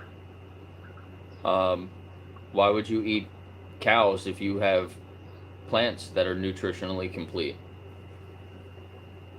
They're not, though. When you eat several plants together throughout the day, it is. What specific? Hey, what specific nutrients? Like, are you worried about? Because I've been vegan for like over 7 years, and I've been to the doctor recently, and I have zero deficiencies at all whatsoever. Okay, well that's an anecdotal claim, so I can't really. I mean, it's not anecdotal. This is my real life experience right now, and that many other vegans will speak to this experience. So you're saying that you need meat to survive, that it's not nutritionally complete. I am telling you that I am a real human being that doesn't eat animal products, and I have zero issues with the nutritional value. Okay, but look, whatever, man. That doesn't tell me anything. I don't know you, so why would I believe okay, bro. So that you means just nothing. can't I'm not wave gonna away sit here. I'm not gonna sit goes here against what you think. Okay. I'm not gonna sit here and say because I eat meat and I feel good, therefore every other diet is ridiculous. That's just stupid to say. I don't think that's what you're saying, bro. I think you're like conflating. Like, I'm asking you a question. I'm saying, like, I am a person. I know many other vegans. It's not anecdotal. I know lots of other vegans that are perfectly healthful. They have zero nutritional deficiencies. I've asked you what specific nutrient do you think that vegans are not getting, and you are not answering the question. Okay, you asked me, and then before I got a chance to respond, you went on about your anecdotal experience. But for example, vitamin B12, retinol, vitamin D, there's plenty of nutrients. Choline. I get all those nutrients. I have no problems getting them. Bro. All those nutrients are available on a vegan diet. You can get all those things. So what's stopping you from being vegan? Why do you exploit animals? Tell me where you can get vitamin B12 from plants. Food. I eat food, and it's got vitamin B12 in it, bro. So I literally just ate some. Of why you exploit animals. Seaweed, also seaweed is a plant that naturally produces vitamin B12. Well, it takes one Google search, you will find out immediately. Vitamin B12. Look, all the other ones are kind of disputed, but it comes from bacteria. B12 is. I'm sorry, I didn't mean to interrupt. Go ahead. Oh, he left. But B12 comes from bacteria, right? Yeah. And seaweed is a host of that bacteria, so you can eat seaweed. If you wanted to do the natural, fortified food, but fortified foods and supplements are always going to be a source of B12.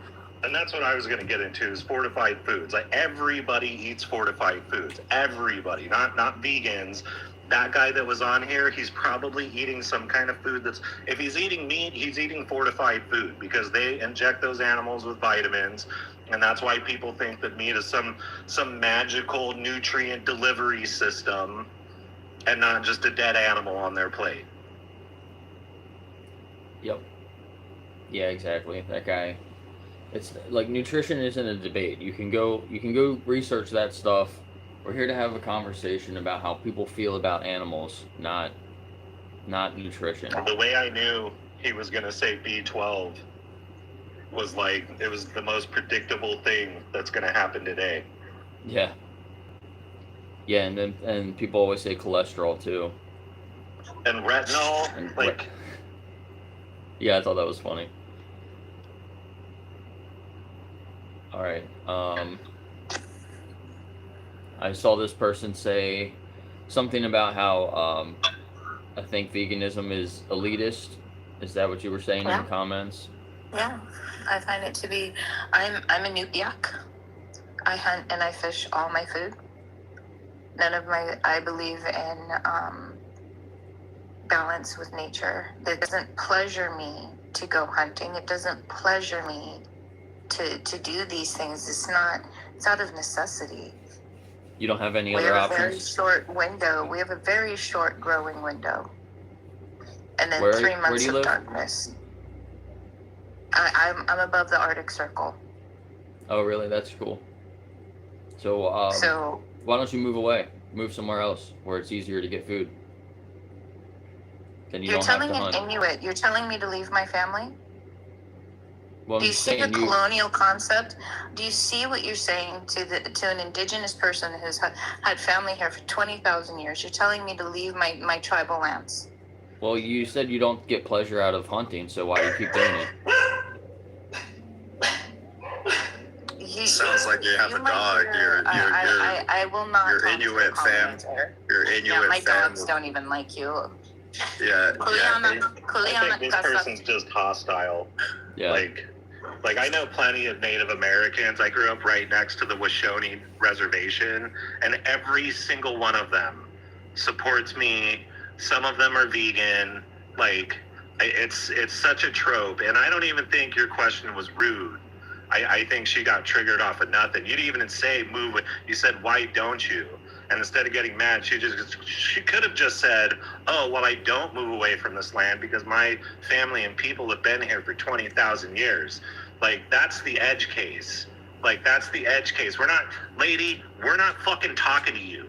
Okay? If you're up there above the Arctic Circle and you've got some connection, whatever, to killing fish for your life or whatever, go do you, dude. We're talking to people here that are in grocery stores. And just to be clear, animal agriculture is colonialism. It is the legacy of colonialism. Animal agriculture in the United States and animal abuse is colonialism. They wiped out the bison, and now they're flattening the natural land so they can build concentrated feed operations and gigantic animal farm operations. This is colonialism 100%. So to say that some dude just asking you a question is being colonialist is fucking ridiculous, dude. Yeah, completely agree.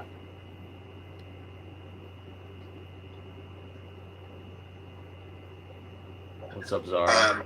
Also, Inuits did not traditionally rely on pets, so her having a dog is not very Inuit of her, like dogs are very high, like pets are high feed animals, so like it would be a more detriment to the Inuits to be feeding a companion animal. Like that's not very Inuit of her. Like if she was just to go vegan and not have a pet, then she would be able to feed herself. Yeah, right. I would just like to add that whenever anybody says, like, my family is indigenous, and whenever anybody says something like that, I feel like you're trying to be a stereotype. How are you on the internet? How are you on TikTok letting everybody know that you're people and blah, blah, blah? If you, and when you pretend to respect other individuals while you're taking their lives, we know you're FOS, period. That's it. You don't have to carry out any traditions, anything, that we're cruel in order to show like reverence for your ancestors. My ancestors did a lot of good and a lot of horrible things, and I'm not going to do any of the horrible things. You know, it doesn't make any sense to me to come up here and say, here's where I am. You're also on the internet. You're capable of being better, period. Looking for justification for oppressing other sentient individuals by your heritage is disturbing. It shines a dark light on your heritage. That's what it does. Yeah, and like what got me was her saying that she doesn't like doing it. So like, why if you don't like doing it, you don't get enjoyment out of it, then like why would you continue to do it? You have other choices. So it just sounds like she's desensitizing her to exploiting animals. I just want to say, Zara, that was beautiful. Applause. That was beautiful. Ooh. You're the colonizer. You're over here doing the same exact thing that colonizers did. You're taking a thing from their book. You're on TikTok, treating other individuals the way our ancestors were treated, based on birth rates, just the way the victimizers treated our ancestors. So how are you different? How are you something better? You're not. Hello? All right, yeah. I don't want to be interrupting anything. TJ, well, yeah, you're next. What's up? As I said, as you already know, my name's TJ. I was wondering if I could ask a couple questions. I'm just doing a relative survey. I'm assuming all of you are vegans, correct? Yeah, have you ever thought about being vegan? There's been a couple times, but I was just wondering if I could ask you a couple questions just for a survey. I'm doing a kind of a research paper on vegans and stuff like that. If you guys are willing to answer them. Sure, I am. All right. See how it goes. The first one is, are you pro-life, pro-choice, mixed, or unsure? You can put me down as pro-abortion. Pro-choice, okay. No, I'm pro-abortion. I want you to be aware that the pro-choice is a different thing. Oh, pro-abortion, okay. I'll have to add that down then. Yeah, I'm pro-sentient life, so you can put that down too. Okay, pro-sentient life. I'll have to look into these more. Sentient life. Okay. Next question is, and it might seem silly. No, I'm gonna answer too, because I don't think that you've got a survey going. I think that you're an imbecile who is trying to correlate pro-life, which is actually anti-choice for women. I think you're trying to correlate pro-life with actually giving a shit about life, and it isn't. That's not what it is. So pro-life is exactly like people who harm other animals. You believe that the bodies of others are yours to dictate, whether they are human women or the bodies come in the form of other animal species. And I don't. I look at other individuals for who they are. If a woman doesn't want to use her body for a fetus, I'm not going to force that. Okay. I'm not trying to like dictate or trying to make a point out of it. It's just for a survey, that's all. I promise you. I would be anti-forced birth. Okay.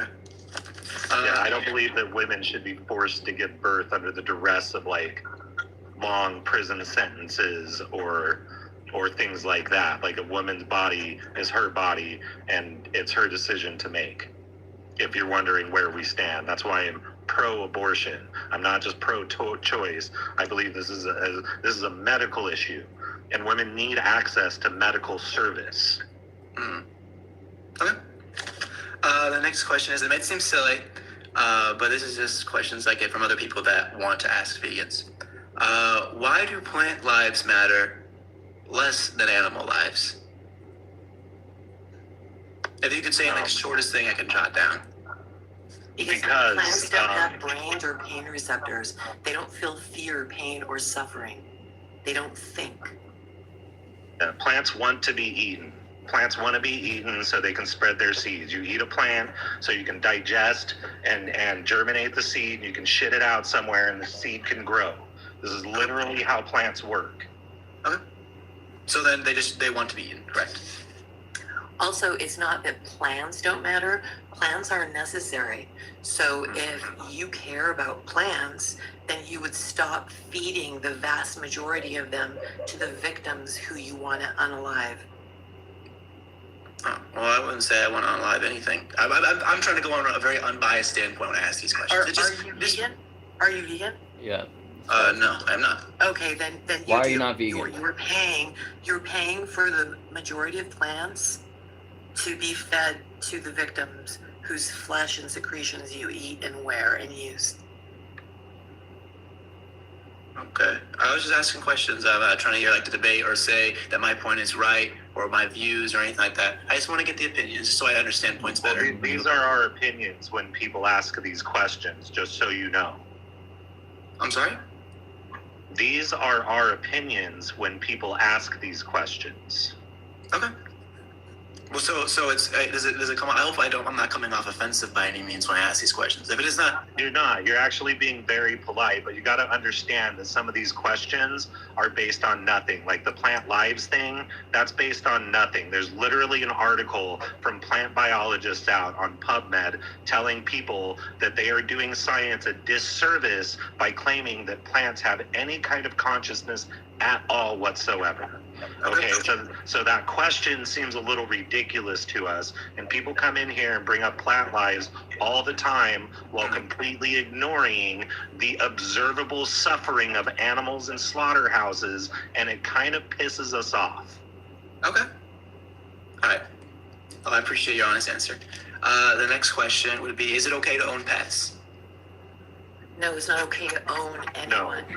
And the word pet shows that you see an individual as means for your entertainment. What we should be doing is rescuing individuals who've already been put into these positions of human breeding and be their guardians, take care of them, make sure that they've got an enriched life, not to treat them like that. So I think that what you need to go back in your survey is to maybe educate yourself as well as whomever is asking these questions about what it means to be vegan. Vegans don't make choices that require a victim. So you need to acknowledge the fact that human beings are one animal species among millions. Every single one of us who has a brain and nervous system and pain receptors is capable of feeling fear, pain, suffering, love, etc. So when you choose to harm another individual based on the fact that it's been become popular, accepted, it's legal, you're supporting oppression. You're supporting legalized oppression, and you're bypassing the perspective of your victims. Okay. So instead of pets, should I just use animals in general as the word? You could say anyone. They used to keep human beings as pets when certain human beings were considered property. All you need to do is, humans are animals as well. That's why I just say refer to animals. Exactly. And I'm letting you know that you need to put yourself in the position of the victim, and then these answers will come very easy to you. Well, it's not like stuff I'm debating amongst myself. I have my answers to these questions personally. Right, but I just want to get other people's opinions. The reason that this is important is I'm not interested in your stupid study. I'm interested in you. I'm interested in people educating themselves, in people finding their integrity, in people seeing these individuals for who they are. We're not a club. We don't even have to be friends. We don't even have to know each other. We are all being voices, human voices, for all of our other fellow animal species whose voices you ignore, whose screams you ignore, whose tears you ignore. We're speaking out for them. We're saying, hello, these are not things. They are individuals. I understand that. I understand where you're coming from, but if you're not interested in the study, right? If you don't want to answer any of the questions, then I'm not asking you to. If you don't want to, I'm not trying to. I think that you should go and watch Dominion. Yeah, I want to know why you're not vegan. That's what I'm trying to make. I'm not trying to make it more of a personal thing. I'm not trying to hear to. Yeah, but this is what we want to know. You came on here. So no, I said all I wanted to do was ask questions, and if that was okay. But why right now, I'm asking you a question. Why aren't you vegan? I guess. Well, is it okay if I say I'm not comfortable sharing? Because I do have a reason or so, but I feel like it goes in a long depth, and I wanted to just. Why aren't you comfortable you have sharing? A minute. If you're choosing to, I feel like I should be able to choose. I came here from like an unbiased point. I'm trying to just. But your victims have a choice too. If you're not vegan, then you are biased, right? So like veganism is a neutral, middle ground position. Yeah, so like if vegans believe that we shouldn't be shoving animals in cages or harming them or exploiting them or keeping them in our yards for entertainment or to take things from them, then not being vegan is the belief that you should be able to harm and abuse and trap animals and cage them and use them for your advantage. So that's why we asked this question. And the whole point of this panel is that if you come up here, we expect you to also answer our questions. And we've been answering your questions. Me and Zara have been very kindly, and you've been very polite, and you know, we're just hoping to get some insight on why you're not vegan. You have this survey about vegans. You're trying to figure out a little bit more about how we think or what our positions are. Like, we want to know, like, whether it's a personal reason or not, why aren't you vegan? Or like, is this what the survey is for? Are you trying to figure out, like, should I be vegan? Like what's going on here, man? Okay, well then I'll try to make it more clear for you guys. The reason I'm conducting the survey is, one, I do want more of an insight into the vegan argument. You know, it's a stance I've thought about before, right? Whether I'm in between deciding to be or not, right? It's a thing that I've possibly thought of. I just want to get to know your argument better, so that if I disagree with anything or what have you, I could build a stance, or if I agree, then I can change my outlook on it. So it's not about us. It's not vegans against you. Like I said, we're speaking for your victims.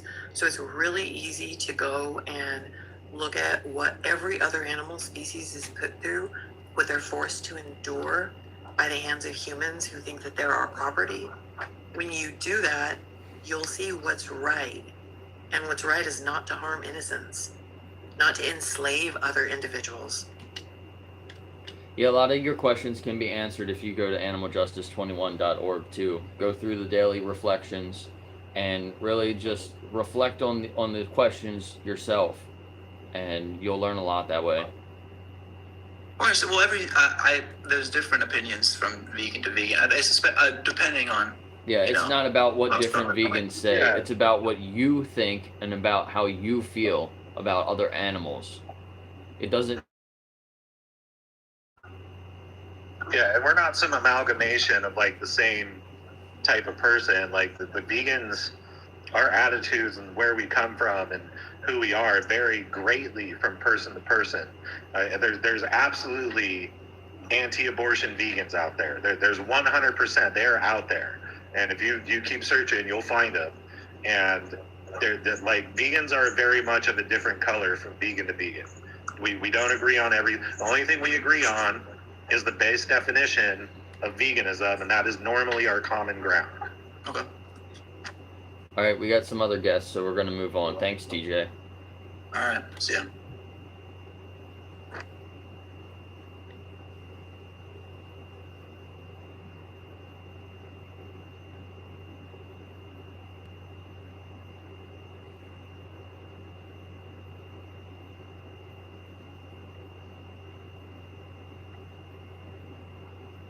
Are you over 18? I'm 46.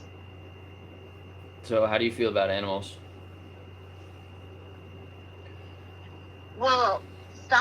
animals I love to death, and some animals I hate.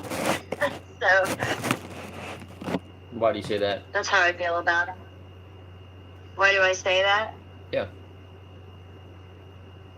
Hate's a pretty strong Well, word, so like, because why some do you animals hate? I don't like. But why would you say that Well, you like, hate them? I hate snakes. Because I hate them. I don't like them.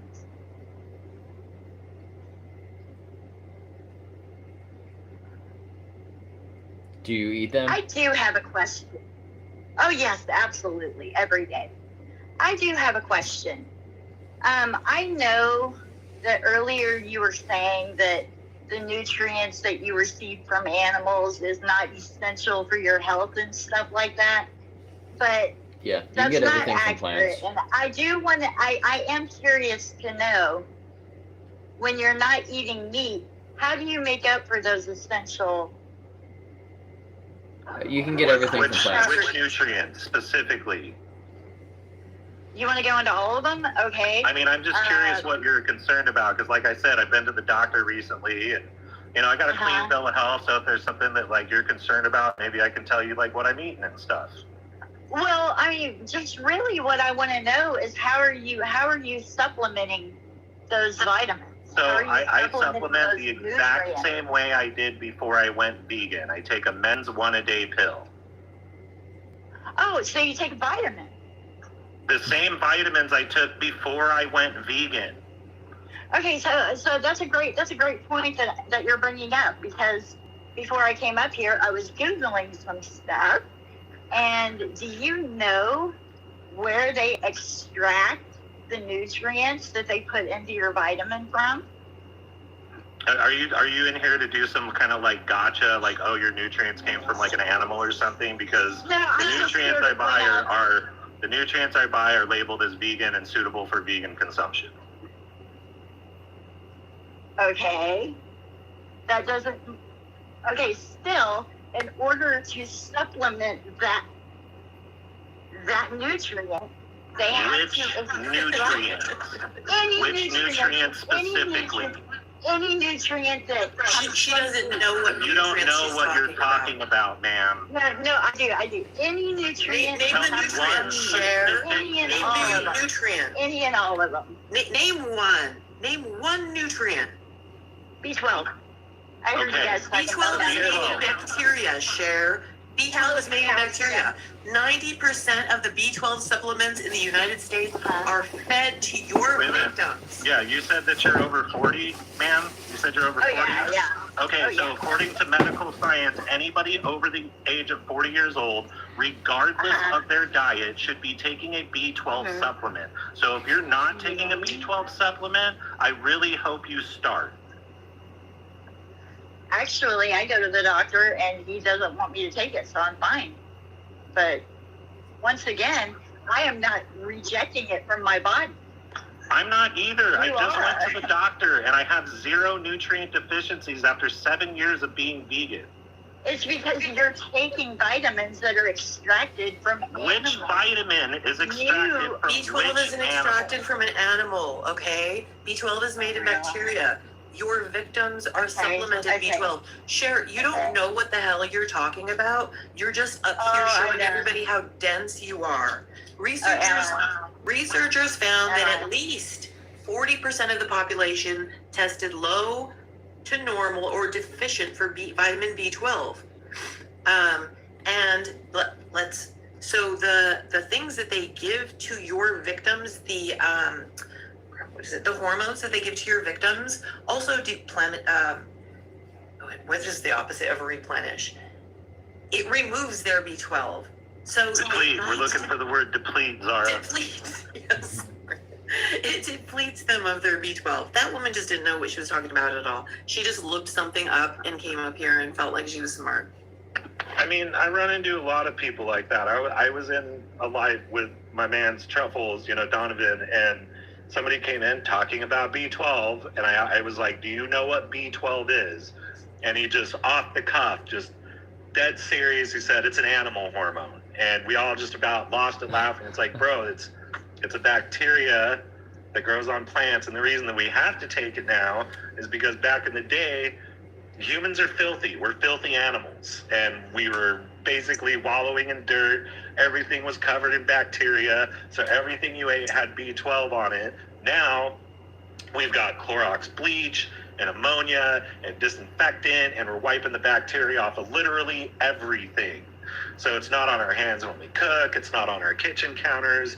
There's barely any of it on our food because we've like pulled so much out of the ground growing food. So that's why everybody, Cher, I see you in there. Cher, please start taking a vitamin B12, probably vitamin C too. Like, meat eaters also don't get enough vitamin C.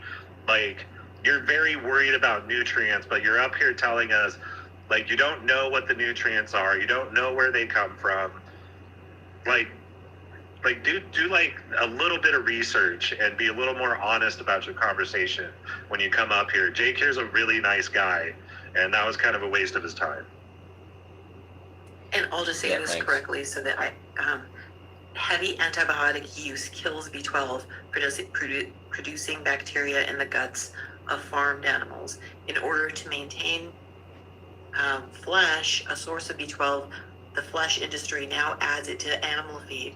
90% of B12 supplements produced in the world are fed to livestock.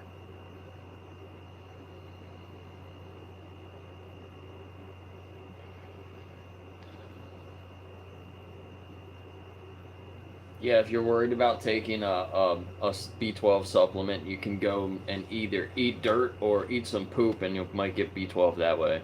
It's more natural. If that's what you're worried about. And I recently bought some kombucha, the hum, and the B12 is listed literally as 14,500% of your daily needed B12. All right, I'm getting back on probiotics and a lot of vitamin C right now because of the whole nickel thing. I'm allergic to nickel. I'm allergic to animal protein. And nickel's in everything. I don't see animal protein as food. So I'm allergic to most vegan food right now, and I'm working that out. Yeah, like I guess probiotics, vitamin C, that stops it all. Like just taking vitamins in general is just so beneficial whether you eat meat or not. Like you should be taking like a 1 a day. You should be taking extra vitamin C. You should be taking vitamin B12. If you're sluggish on a day where you feel like you've slept a lot, go take some fucking vitamin D or stand in the sun for like 2 hours, because most people are deficient. It's not being like my neighbor over here. He eats meat. He's a meat eater. Bro ended up in the hospital with a fucking B12 deficiency because he doesn't take his fucking vitamins. Yeah, most people that are deficient in B12 or vitamin D, like they're all people that consume animals.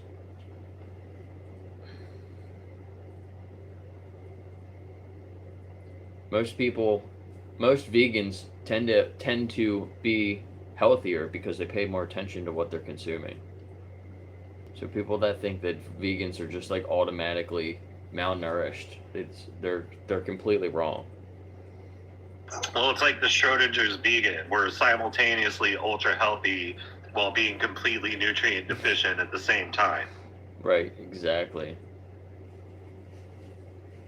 TJ, I see you're active in the comments. Why don't you come up here?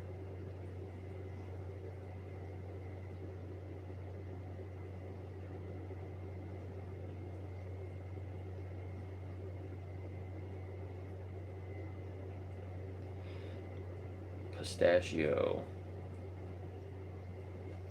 Hello, Are you an adult? I'm 30. Okay. How do you feel about animals? Well, I've actually been vegan for about 10 months, actually, and the reason I went vegan was because a lot of these, like, live panels influenced me to go vegan. I was actually vegetarian for a while, and... That's great. That's really awesome to hear. Sorry, I didn't mean to interrupt you, Jake. Yeah, no, you're good. Yeah, so, like, what were some of the things that you heard on these panels like this that made you decide to go vegan? Well, look at the whole, the way, like the milk industry, the dairy industry specifically, and, eggs, for example. Like, I had no idea, with male chicks that they got rid of them and stuff because, like, they're, useless and stuff. Like, I didn't, think that was a thing. I thought, oh, if I'm vegetarian, then, I'm doing, I'm minimizing harm, but, I'm still paying for exploitation. Right. Yeah, exactly. Did you do any of the challenges like Challenge 22 or you can check out Animal Justice 21?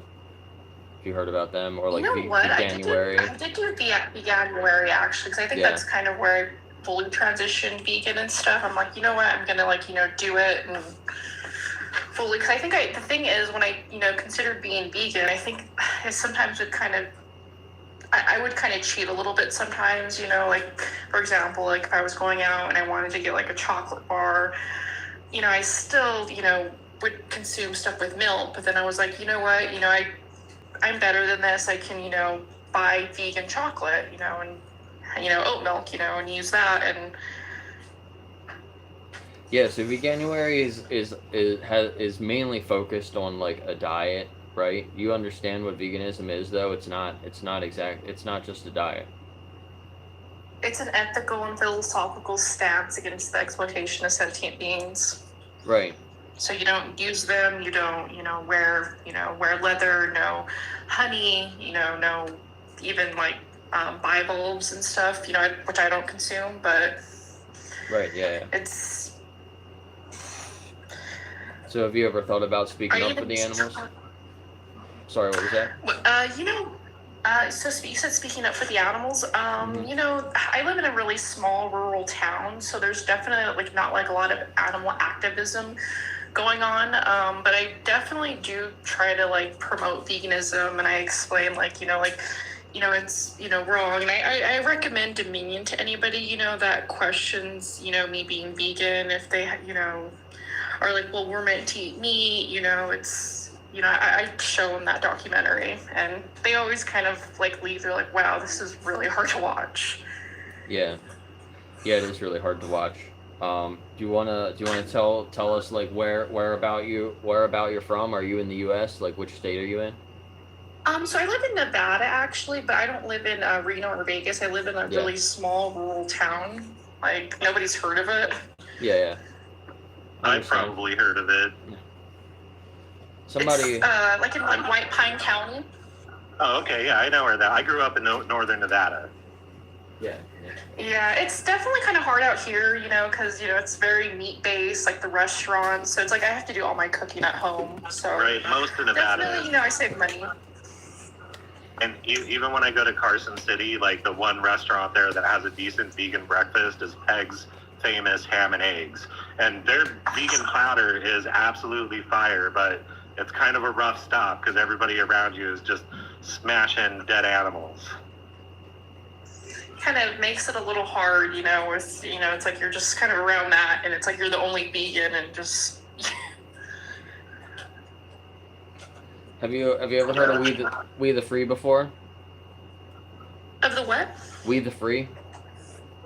I haven't heard of that. What is that? They're an organization of activists that speak up for the animals. They do different types of events and things like that. This is one of their cards here. We the Free. We the Free, okay. Yeah, here's a QR code that you can like take a screenshot or something. It goes to this site. It's activism.wtf/getinvolved, and you can see if there's any groups near you, or possibly start a group yourself. So they're a really good resource. Yeah, I'll definitely have to look into that. Even going vegan, I'm very like strict when it comes to sugar and stuff, compared to like some other vegans, because I don't know, I'm always like paranoid about like where it's sourced, if it's like, if it's like filtered through bone char. I know that like bone char is being phased out in most processes. Yeah. And like even when you're buying like candy and stuff, it's really like unless you're buying the straight up organic sugar, like it's going to be really hit and miss. It's like something, Sour Patch Kids. yeah, I try not to concern myself with it as much because there's only a real small percentage of the business that does the bone char filtering these days. There's a lot of things being phased out. Like you'll get people that'll come in the live and they'll talk about like gelatin in your electronic products. There's no gelatin in your phones, guys. There's none in the glue. There's no animal cholesterol in your screen. Like I've looked into this. I picked away at it. I'm in the industry. I've talked to the people that make these supplies and order them. And it's just like gelatin and glue makes it get old and dry and brittle too fast. And it's not going to work in our new like IP68 water resistant devices. And the cholesterol and LCD, you might run across it if you work in some industrial plant and you've got one of those old school like sunproof LCD screens. I'm pretty sure they might still do it there. I'd have to pick at that line a little bit more to find out about it. But I mean, the bone char thing, it's a concern to me, and it's one of those things where it's like, oh my God, nothing fucking surprises me anymore.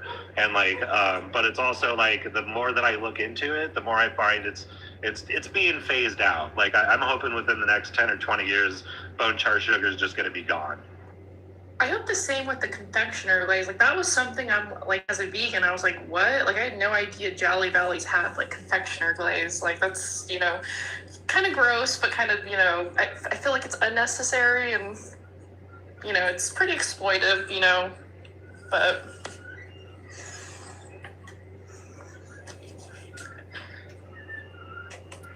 Yeah, awesome. Do you have any other questions for us?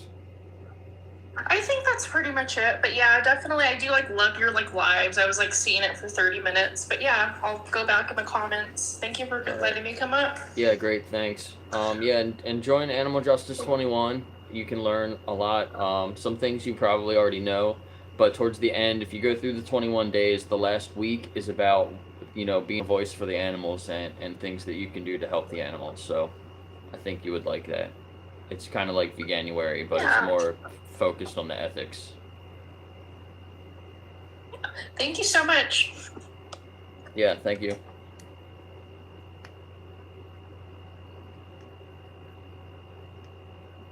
All right.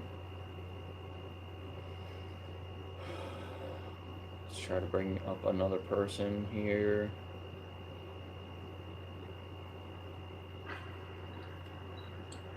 Justice.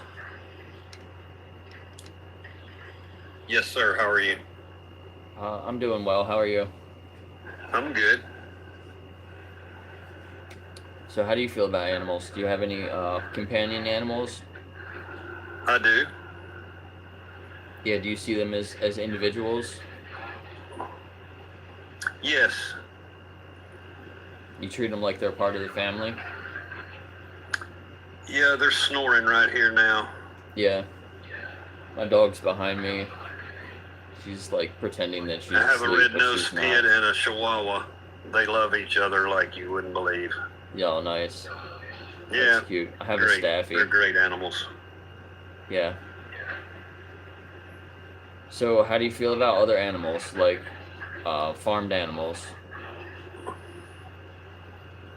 I'll be honest, man, I don't like how commercial meat is gathered and done. I'll give it that. I think that's very cruel in how they go about doing it. Yes. Is it any crueler that way than to hunt deer? I think so. It's better to hunt deer. You think it's better to take out a wild animal that's just like Yes. living their life and not bothering anyone?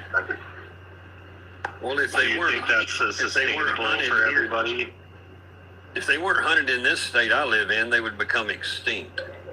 There's examples of that in state parks where they become overpopulated and disease out and die. So, you think it's better we've taken away their natural ability and their land and things, so they have to be controlled in that sense, or they will become extinct. We've actually taken away their predators because farmers who farm animals unalive the predators. So you're really just talking about a problem that we've caused. I agree. We've caused it, sure. if we had other options to manage the population besides taking individuals out, do you think that we should choose those other alternatives? Well, you see, I guess I'm 62 years old, and I grew up in the South, and it was, I guess, part of our heritage, learning from your grandfather how to safely carry a firearm and to go and harvest animals to be ate. You were never to slaughter. It was always to consume. And that was a lesson that was taught to us. If we ever did anything other than that, we were scorned for that. When you didn't you go out use and the just word harvest, and then you say not to slaughter, harvest is for fruits and vegetables. What you are doing is slaughtering an individual. You're taking. Well, we're harvesting meat. You hold on, Kay. You're harvesting You're harvesting flesh after you slaughter an individual who had the flesh on their body. Your name is Justice for All, and I went to your profile to look at what that means, and it's definitely not for all. It's definitely just for individuals who mirror you. And throughout history, oppressors have used that exact same thing. They pretend to stand on justice, but it isn't justice if you pause it based on differing birth traits. So we are animals, and our fellow animals can feel the same horrible and wonderful things that we can. They can experience love and friendship and fear and pain, and just like us, they can suffer. So when you view them as commodities instead of the individuals you are, it becomes incredibly easy to also bypass their pain and the fact that they want to live and the fact that they have one life to live and you're taking it. You can be incredibly healthy, actually giving justice to all by consuming plants, wearing plants, doing the right thing. It's not a hippie thing, it's a basic decency thing. And it would be really awesome if you started looking at our fellow animals for the individuals who they are. Well, I'm part of a hunting club. We feed them during the year. We feed them year round. Okay, so in other words, you lure them in so that you're able with your club. No, we feed them because we starved them from, we cut down their oak trees and we plant back pine trees. You're creating trust by feeding someone, and then you go and take their life. Do you see how absurd that sounds? It's to make a sensible shot instead of a reckless one. Okay, so how about if someone decided to do that to you? How about there was some other psycho human and they were a cannibal and they were like, you know what? I'm going to make sure there's this group of people and they don't have much, and I'm going to make sure to leave something out for them because I need a shot that makes sure that it's not reckless. When you say something like that, you're not showing me that you're kind. You're showing me that you don't have any value for other life. Well, ma'am, I'm a follower of Christ, and evidently you're not. You definitely don't value I'll make that justice. judgment right now that you're not a follower of Christ. No, I definitely don't follow any mythology There at you all. go. I acknowledge reality. I'm not sure what that has to do with anything. Because God created all animals to be taken Okay, and so eaten. I For want to those, just respond to this because I feel like this is really, really important. I feel like religion makes for blind it's followers. not religion. Hold It's a on. Christ follower. Hold on. Religion made your Christ. So religion makes for blind followers. No, you're wrong, not man. have. Can you hold on, or are you that insecure that you can't hear this? If your Christ is so big in your life, you're able to hear this, and it's not going to change anything for you. So, You're right. Go okay, ahead. so listen. So try to listen, okay, for a Western second. Religion is for blind followers, and the reason it is because there's no evidence. Vegans are asking you to look at the evidence, to see the evidence of the individual sentience that live among us, that should be sharing the earth with us, that should not be seen as property or objects. Now, religion is literally the hierarchy for oppression. It ensures that it makes people comfortable with misogyny, with bigotry, and with speciesism. Religion dictates that this God, who there is no evidence of, has said Well, these let's stop words. right there. There's no evidence for you. No, I'm not done. Listen. in these words written by human beings. So a human being created a story about a god, and thousands of years later, here you are going off of this sheep herder pedo, literally. Okay, I'll listen to you. Now, do you want to listen to what I have to say? No, I'm not done. Well, of course not. Yeah, and I'm not going to pretend to be. So I am against oppression, period. For the invisible things of him from the creation of the world are clearly seen. Stop. Being I do not look toward an imaginary being to justify oppression. Oppression will always be wrong. So they are without excuse. That's tough. And you are not for justice, not for anyone. God's word says your God doesn't exist. Has been hardened. This is your imaginary friend, and if you use your imaginary friend for kindness, I would agree with it. Your God, there's nothing in the Bible that says that you can't be vegan, right? Your God Can I tells just add you. to this, guys? I'll just be really quick. What I find from a vegan perspective when arguing against Christians who use the Bible to justify it is rather than saying anything about their belief, you can actually show them in the Bible where Jesus tells you to show love, empathy, and compassion for animals. Yep. So, for example, Matthew 12:11 says, if one of you has a sheep and it falls into a pit on the Sabbath, do not take hold of it and lift it out. Luke 14:5 says, if one of you has an ox or a child that falls into a well, would you not help it out? Jesus also says, do unto others as you would have done unto yourself. Blessed are the merciful, for they shall be shown mercy. The righteous care for the needs of their animals, and the kind actions of the wicked are cruel. So you don't even have to go against the Bible. You can show them in the Bible that even Jesus preaches to have compassion for animals. Yeah, and I exactly. disagree because I've actually read the entire Bible, and Jesus is a bigot.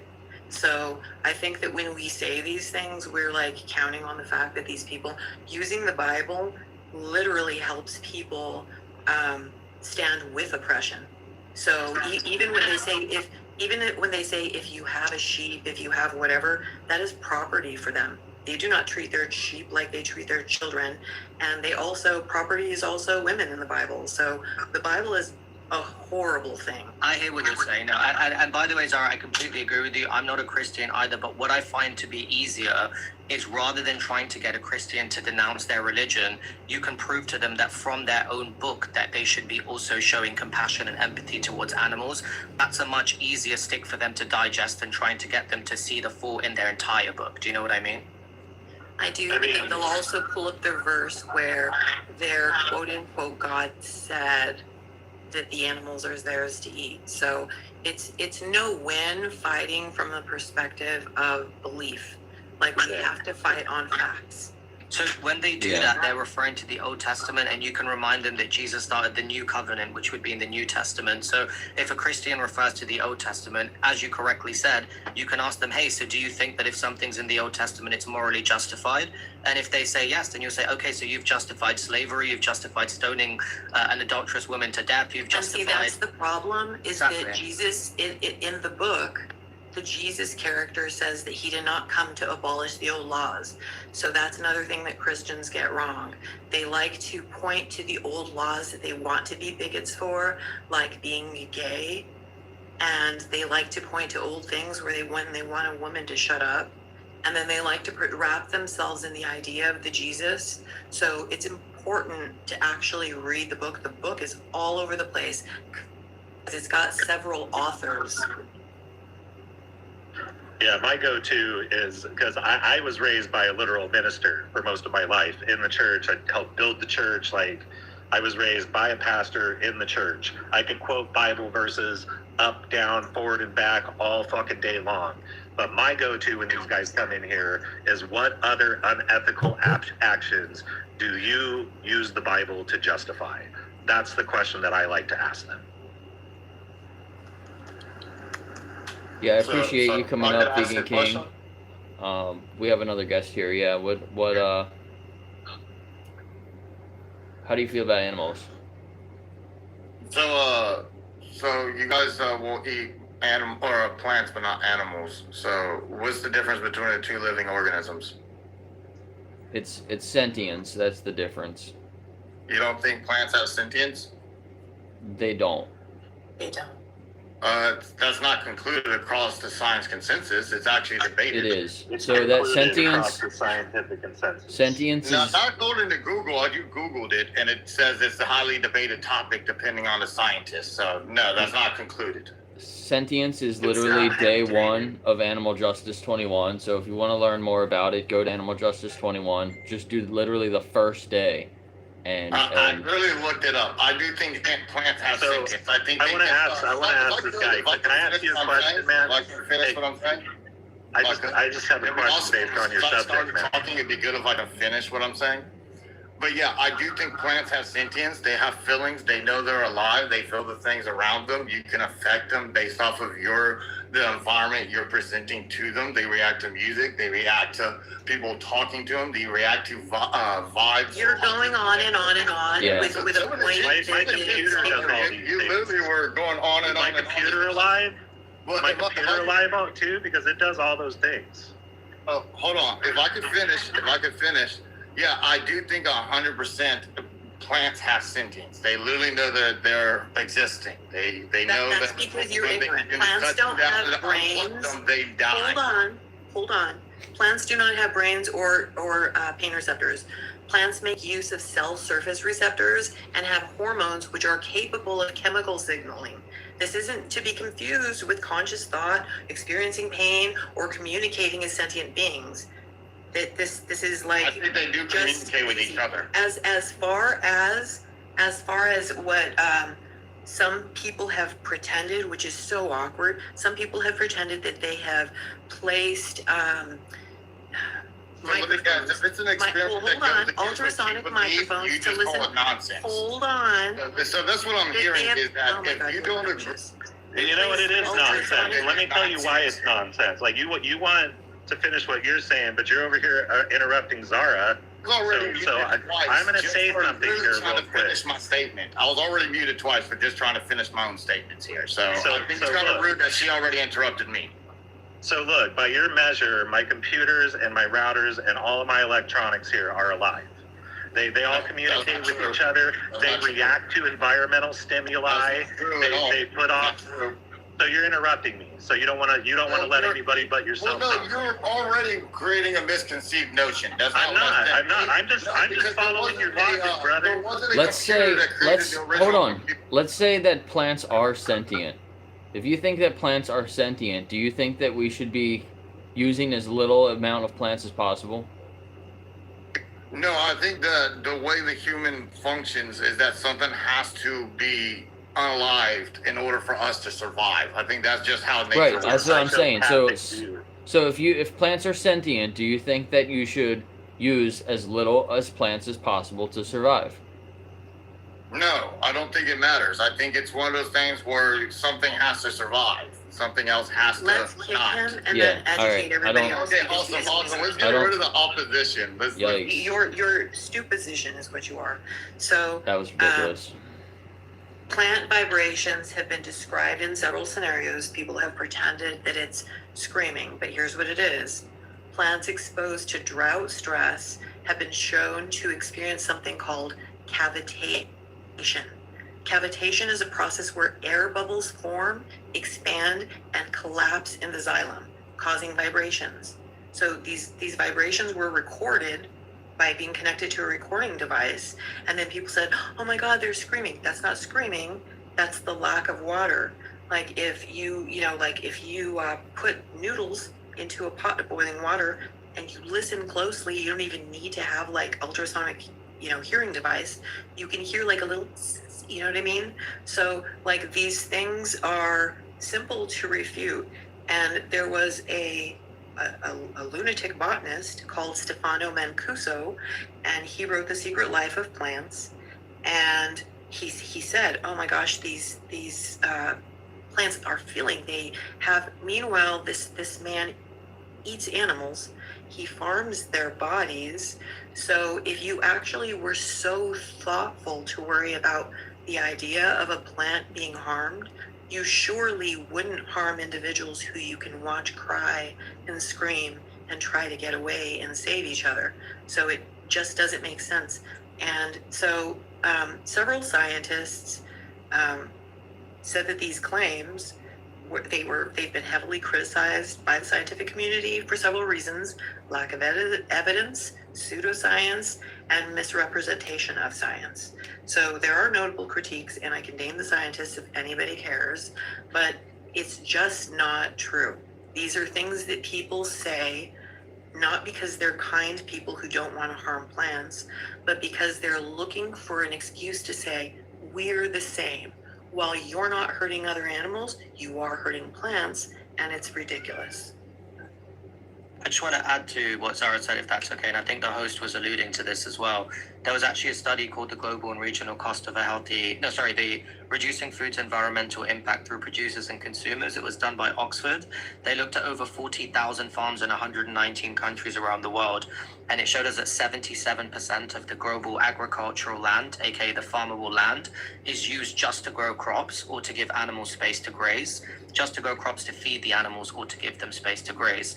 So to all the non-vegans that use the argument plants' lives matter, this is actually a pro-vegan argument, because the best way to reduce plant death is to go vegan, because more than 80% of crops grown worldwide are fed to the animals that non-vegans eat. So even if you care about plant lives, you should be a vegan, because that's the best way to reduce it. And even, sorry to carry on with this, but like where I get upset about this argument is that these people will preposition that that plants have some kind of consciousness or feel some kind of pain, that there maybe is some kind of possibility that there's an idea that possibly plants might in some way be conscious or feel pain, while completely ignoring the observable suffering of the animals in slaughterhouses. They're like, oh, but you're the same as me because there's a slight possibility in my own mind that animals might be alive. And also, I was trying to get it out, by that same measure that they're communicating and putting off sounds and stuff like that based on environmental stimuli, all of my electronics are alive and thinking. By that same logic. He's saying, no, bro, I'm just following your logic. And I see that he doesn't logic much, because he can't even follow his own logic. According to that, my router, my computer, my mesh nodes, they're all alive because they're reacting to environmental stimuli. Yeah, they're not just alive, they're sentient. My computer is sentient. I mean, I hope not. Anyway. Yeah, exactly. Thank you. Thank you guys for saying that. Let's bring up the next. Thank you guys for having me up. I'm going to drop off, but keep up the good work, guys. Thank you for speaking for the animals. Have a great day. Yeah. Thanks a lot for stopping by. Ghastly. Hello. How are you doing? I'm doing good. How do you feel about animals? I think they're pretty silly. Why do you say that? Yeah. My dog's pretty silly. They're just like silly little creatures. Yeah. Right, I know what you mean. How do you feel about animals? Yeah, I like animals. How do you feel about the way that humans exploit other animals? It is pretty bad. I watch Vegan King's live. I saw he just left, but pop in his live sometimes. Yeah, I mean, it is funny to see people kind of bait him sometimes, but also he does make some good points. Right. I was vegetarian for a couple years. I mean, I still ate eggs and stuff, but I mean, I mostly ate plant-based foods that he recommends, and honestly, they're not really that bad.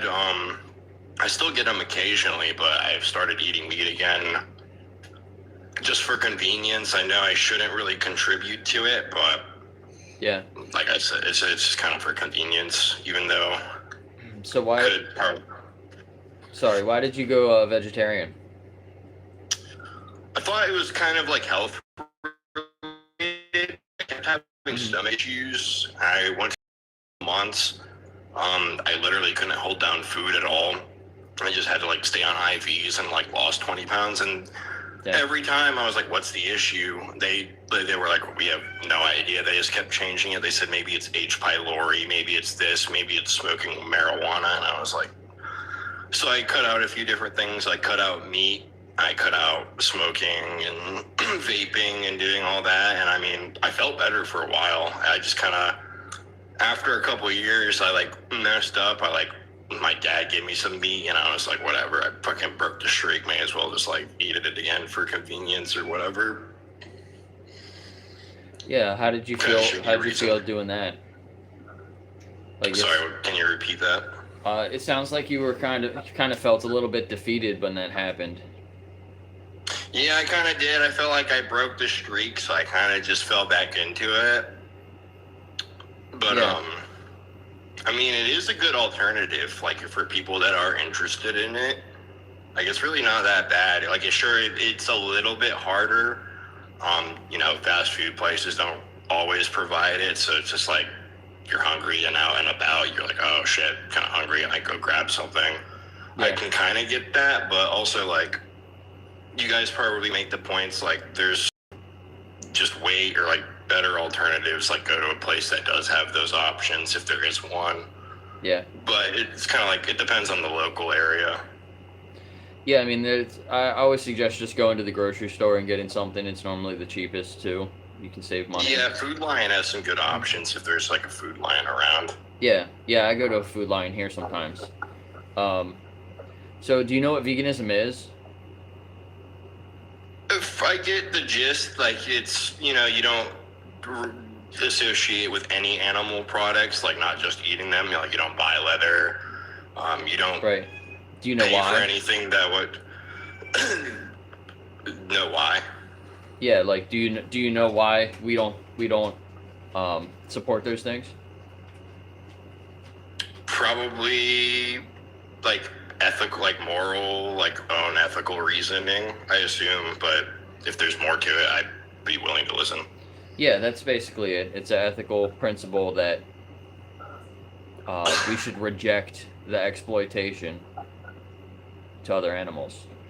So it sounds like that's what you kind of align with, right? Yeah, yeah.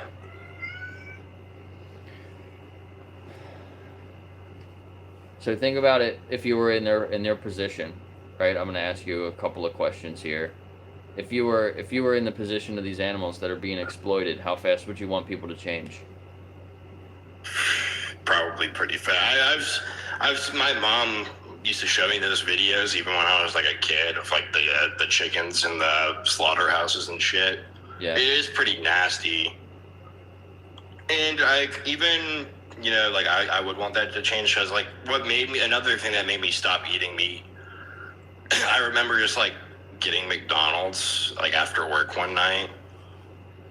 It's funny that I kind of went back to it, but I like got like a double Big Mac or a double thing, and I just like looked at it, and I was like sitting there, and I was just like, this is absolutely repulsive, and I just put it back in the bag and threw it away. Like I didn't even fucking eat it. Yeah, exactly. I've done that before too. That was when I went vegan. Actually, this was a little before I went vegan, but I just stopped eating. I stopped eating meat, and I was literally in the middle of eating a filet mignon steak at a wedding. It was like the best steak that like you would ask for, and yeah, I was like in the middle of it, and I'm like, this is disgusting. Like I can't believe I'm eating this, and I just like got up and left, and I went outside, and that's the last piece of meat that I ever ate.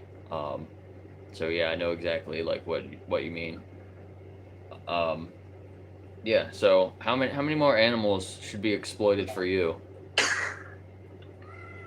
You know, I don't think there really should be any. Like, if there was like a easier way to like reach out about, I mean, I guess you guys are doing the best, like trying to spread the word.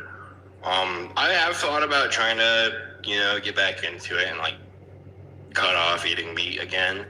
Yeah. I've just been doing it because like just kind of like I said, convenience, and it's cheaper sometimes to just buy like processed shit.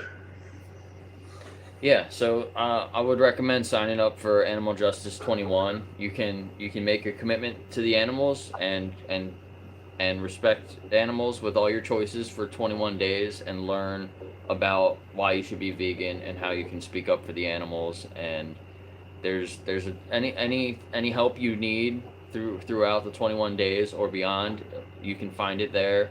You can reach out to other vegans or other people that are going through the same thing that you are. So yeah. Okay, Animal Justice 21. All right, I see it right there. Yeah, go check that out and follow me. Come back in like a couple of days and let me know how everything's going. All right. All right. Well, thanks for having me up, and you guys have a good one. Yeah, I appreciate it. You too.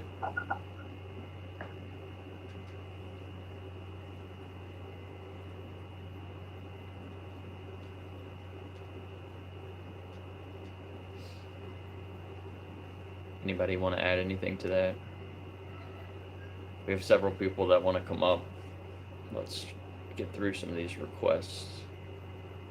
I probably only have time for a couple more conversations. I want to try to keep them kind of quick. Some of those conversations that were going a little bit longer than I would like.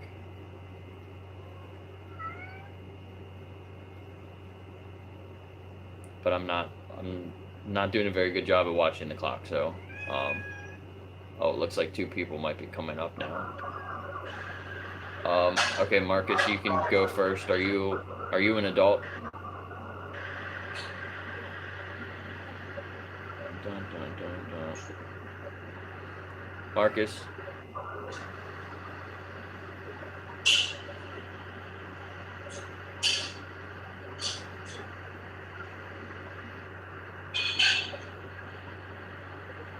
Alright, well, request back up if you come back. Next guest, I don't know what your name is. Are you over 18? I can't tell what your picture is.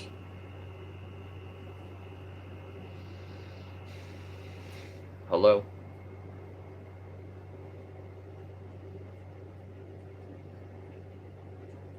Alright, or not. What's up, Springer? Hey, how's it going, Jake? A minute ago you asked if there's anything you would like to add about that last guest you had. Yeah. And I just had a thought about one thing when he was up, that when he said that when he threw out the McDonald's burger because he was repulsed by it. Yeah. I would have liked to, I wasn't here for that, but I would have just wanted to follow up with him, like what exactly was he repulsed by? Because part of it was like for health reasons, so but he also seemed to have some inclination towards being disgusted by the treatment of animals. And I think he's one of those guys who's like, well, I just don't want them to be treated badly. I wanted them to be treated better. Not to put words in his mouth, but he seemed like the type of person who'd be like, I'm against factory farming, but if they could do it a nicer way, I'd be okay with it, right? So I would have just wanted to follow that line of reasoning to the logical conclusion, like, hey, if you're repulsed by this and you had that moment where you threw it away because you're repulsed because you saw this animal that you're eating as an individual, that you need to reconnect with that part of it, because right now you're not connected to that, and you did everything right, but I just would have followed up a little bit with that, because when they open up to when they open up to those revelations of, hey, I did this and I was repulsed, then yeah, like, cool, what was repulsive, because I would have liked to know if it was just repulsed by McDonald's or if it was repulsed by exploitation, right? Or both, Yeah. But yeah, if he's ever back up again, if we can remember him to ask him that question, that'd be cool. But yeah, great job, guys. I love the live. Yeah, Zara? Yeah, thanks. What was his name? Was his name Ghastly? Yeah, he had a witch for Avatar. Alright, yeah, hopefully he starts Animal Justice 21. He'll come back in a few days and let us know how it's going. He did give me a follow, so I can reach out to him. Oh, that's great. Yeah, I hope he does connect to that, because I think he's real close to it. Yeah. I just think he might be more focused on it. Like Zara always points out, that people are really focused on themselves. He's focused on his health, and he was wondering what he could do to improve it. And those are all good things, but also he seemed to also have been connected to the exploitation part slightly, but I just don't think he necessarily explored that as much as he could have, like opened up his empathy to that. And I think like we could, find that in him, maybe see if it's there. Because you really can't, staying vegan for dietary reasons, like, oh, it was just easy because I went through a drive-thru. It was just an easy thing to stop. It's like, it's because you weren't connected to the ethics yet. Like, you maybe had some connection to it, but you didn't make a stand against it. It was kind of really weak, I think it's hard sometimes when people are up here and like the spotlight's on them and there's like an audience and things like that. So, I want to try to keep.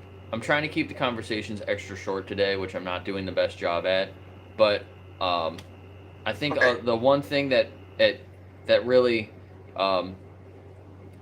affects people is when they have time to reflect on these things themselves, right? And they can do, they don't have other people asking questions. They're literally just asking questions to themselves. And that's why we created Animal Justice 21, because it digs into that. It allows people a space to reflect honestly with themselves about the relationship with animals and the ethics behind it for 21 days. And it goes through every different animal, every different kind of exploitation. I'll have to go through it. I haven't looked at it yet, but I will. Yeah, please check it out. Whether you're vegan or not, you can go there. And if you're vegan, if you've been vegan for a long time, there's a lot of people that have been vegan way longer than me also. Probably everybody here has been vegan longer than me. So anything that you guys want to add in there or, improve, you might have ideas to improve some things. Like Axel helped me a lot with it too.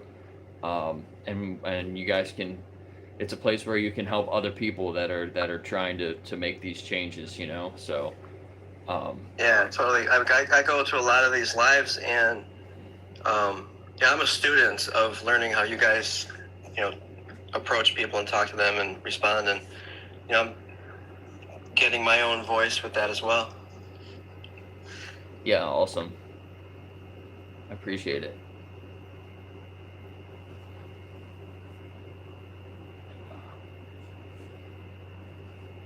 Try to bring up the next person here. What is your picture of? Is that a raccoon? Yes, it is a raccoon. It's actually a taxidermy raccoon that I saw at a museum the other day. Oh, really interesting. What kind of museum was it? Natural History Museum. So pretty cool. Yeah, they had a lot of like animal stuff there. Yep. That's cool. How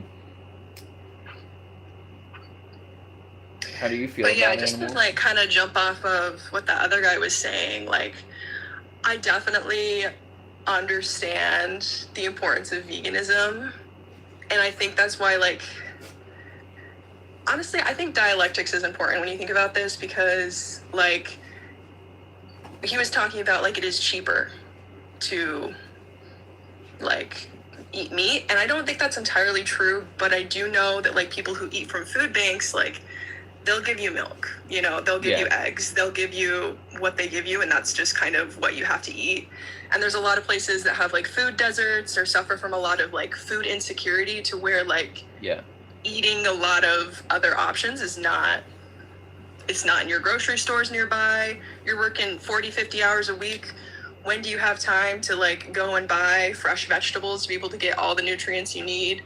Like one of my vegan friends, she's iron deficient all the time, and it is tough. It is tough for some people. Like that's true. Unfortunately, there are a lot of places that are kind of like that, where it's cheaper to buy or more convenient.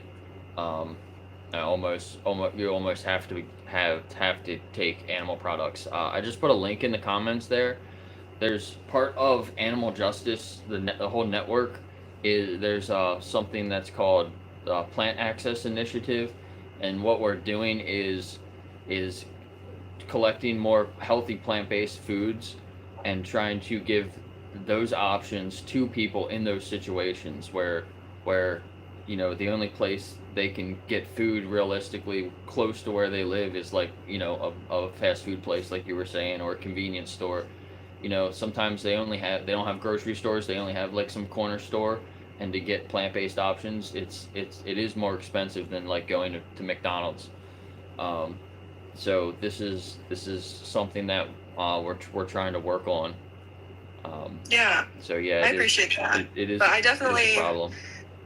yeah, I definitely think that, like, especially factory farms and the way that it's so normalized is related to like the exploitation of people and the exploitation of oppressed people everywhere. Because if you normalize like the way that animals are treated and thinking that's just part of life, like it just becomes normal to think that like people in prison don't deserve to be treated well, people who are in other countries don't deserve to be treated well. Like I do think it is really important.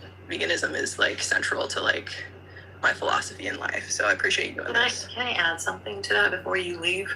Yeah. So hold on one second. Are you vegan, Andromeda? Yeah. You are. How long have you been vegan? 2 years. 2 years. Okay. All right. Sorry. Go ahead. No, you're good, always. I just wanted to say that, like, when we say things like when we center other humans, while these practices, these disgusting, oppressive practices also ensure to exploit our fellow humans, I feel like it's really important for us to center the victims. And when we center the victims, we allow our fellow humans to see that everything that is important, our fellow animals share with us, like the abilities to feel especially fear, pain, and suffering. So I feel like when people talk about food deserts or poverty or things like that, I feel like they're looking for reasons for humanity to have an excuse to support slavery. And that's what it is. And that's what we can see it as when we actually look at the perspective of the victims.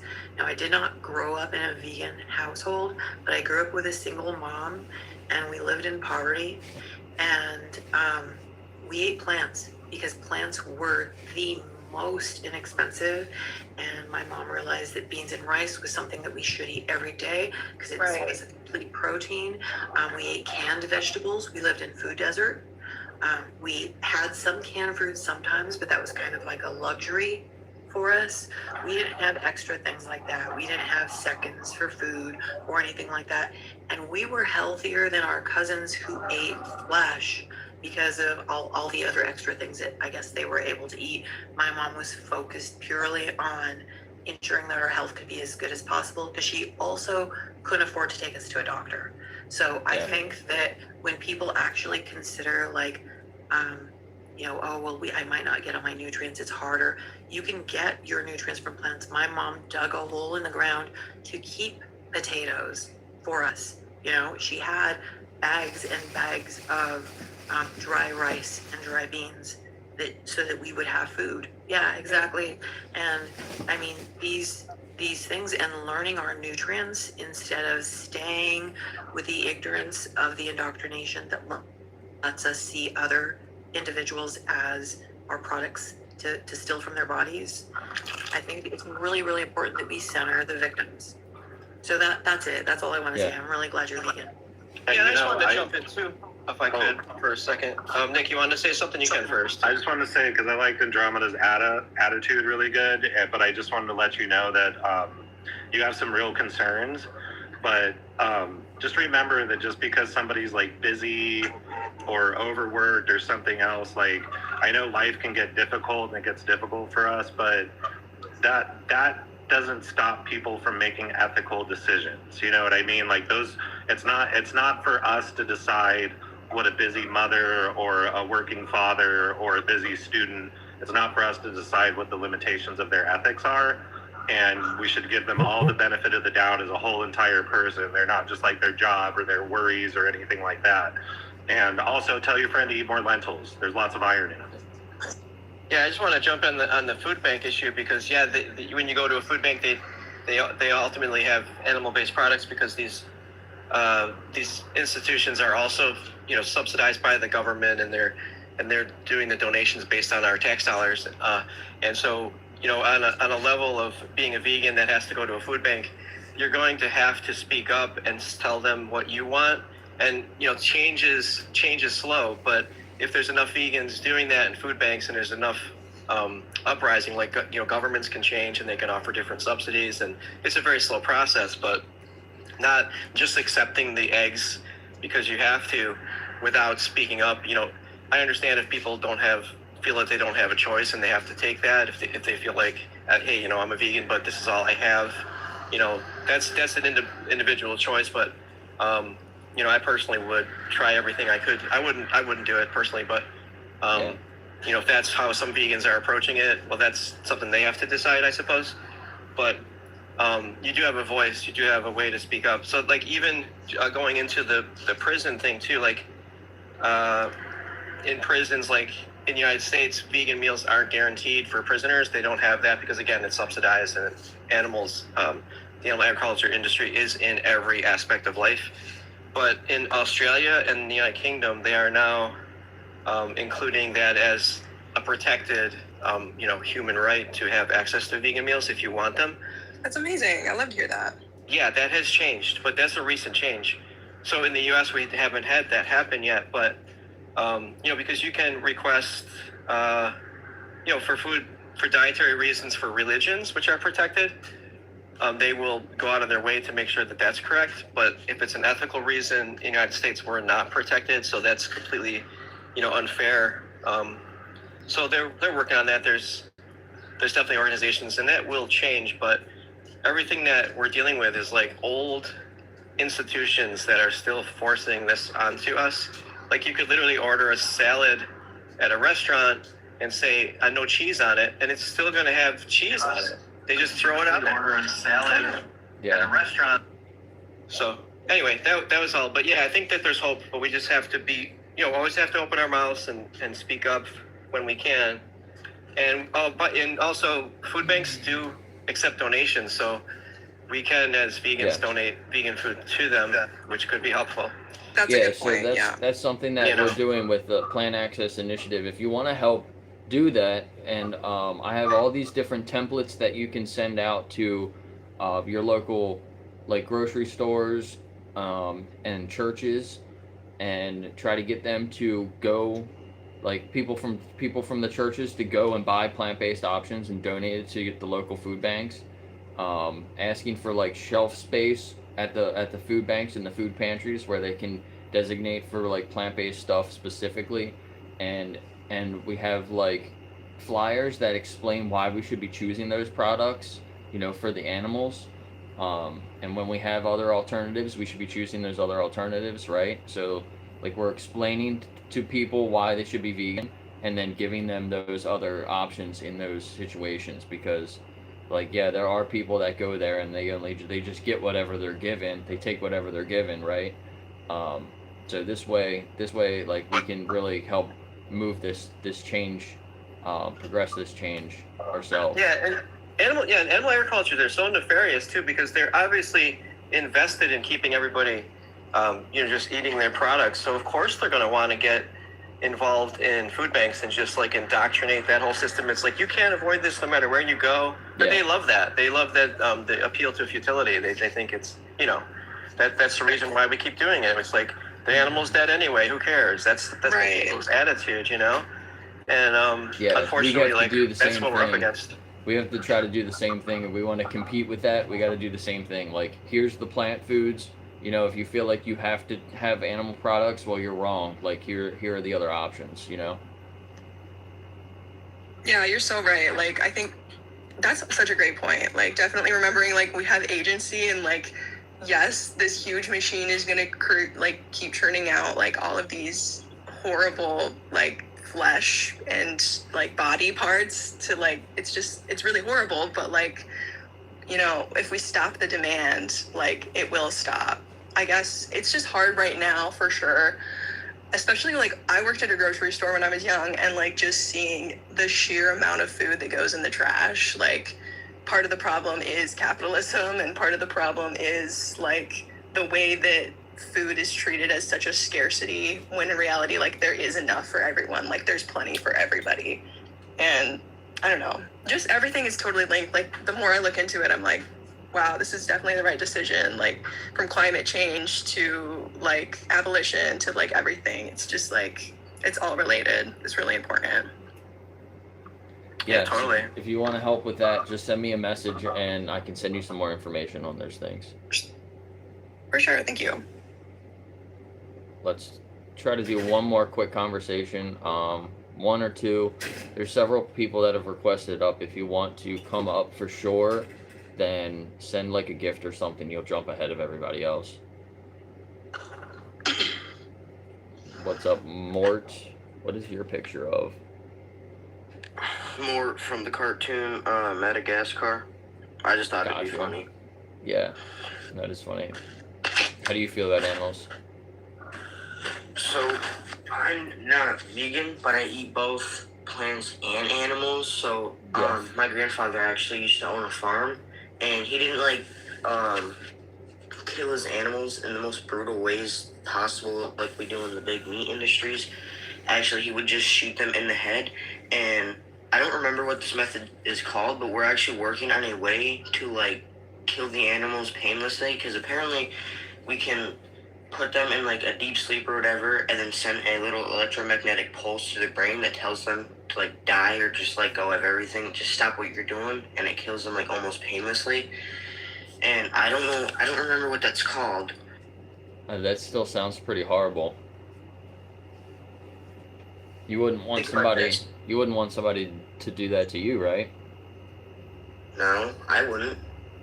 So why are we doing it to other animals when we have other options?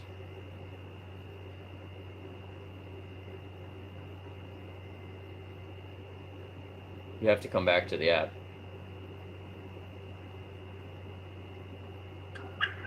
There's vegans, pigs, dogs. What were you saying? You weren't are all omnivores. Should they go vegan? Yeah, sure, but I'm not talking to them, right? I'm talking to you. So, why are you not vegan? I'm not. Okay. I had a very strong argument yesterday. I just woke up, so everything's down the drain. Yeah, it's okay. I'm actually. You can come back another time if you want. Go to animaljustice21.org and you can ask yourself some of these questions, okay?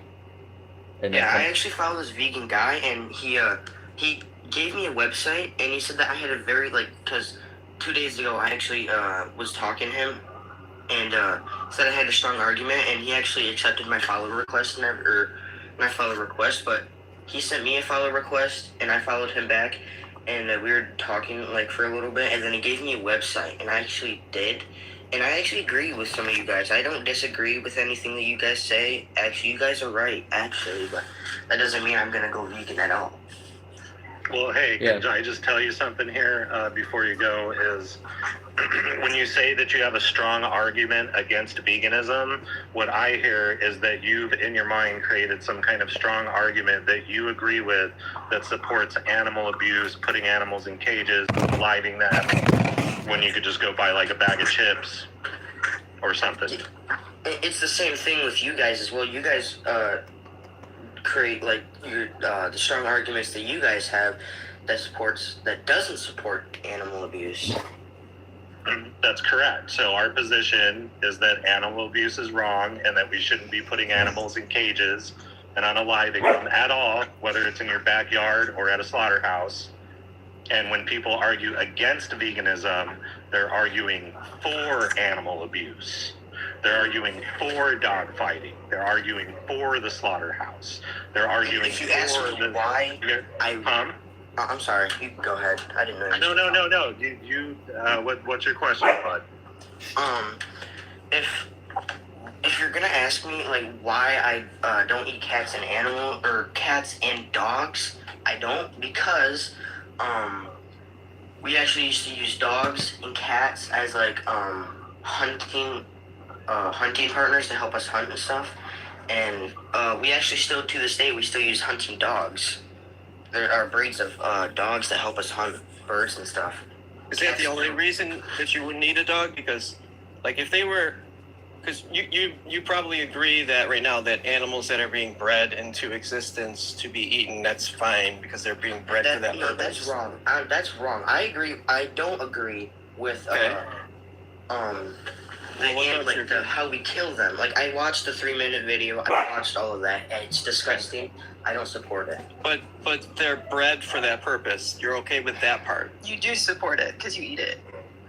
So I'm just getting some clarification. You're okay with the animals being, forcibly impregnated and then brought into existence to be put into these positions, because the system has to start with that. They're being born, like animals are being born every day to be put into that environment, and then like 60 days later, or a year, whatever it is, for each animal is different, but 6 months for pigs.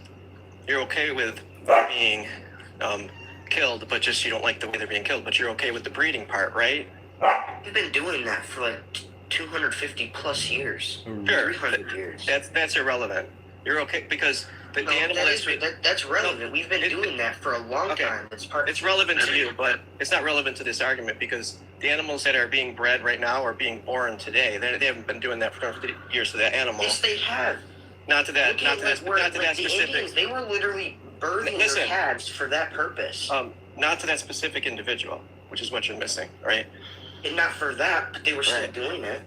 So you're okay with the breeding part? That's just my question. It's not a gotcha. I'm just trying to get some baseline. Yeah, I agree with that. Okay. Yeah, the breeding. So you're okay with animals being bred for that purpose? So in China, they do the same thing. They breed dogs into existence for that purpose. Is that okay as well? No, that's what they're here for. They're meant for like hunting purposes and stuff. Right, but what's the difference? Because they're breeding them. Some dogs aren't hunters, by the way. Some dogs are just, like pugs and stuff. Yeah, they're not hunters. Okay, good. So let's go with pugs. Would you be okay in China with them breeding pugs into existence, and then when they get to a certain weight, they send them to a slaughterhouse and kill them as mercifully as possible? I don't agree with that, because why? They're pugs. They're not hunting dogs. What purpose do they serve to you? I mean, they still have hunting instincts, and actually, I could just use the dog for Do you care about the dog itself, though? Do you care about the dog itself? Yeah, the dog itself. Yeah. You care about their experience. You care about the dog because you don't care about the dog's experience. Yeah, I care about the dog's experience being killed. No, what about the dog's experience being kept in a cage and not ever having access to sunlight and things like that? That I don't agree with that. And living in their own filth. But why? They're being bred for that purpose. This is the same thing that's happening to the animals you're eating. They're being bred. They're living in their own filth. They can't go outside. They're living horrible existence. They breathe in ammonia all day. But it's out the same thing in the wild. It's not. No, these animals aren't being bred into the wild. There's no chickens in the wild. Can I say something? Yes, please. Okay, so Mort, I just want to say I understand your argument, because for a very long time that's kind of how I viewed it. Humans have evolved for thousands of years to be omnivores, essentially.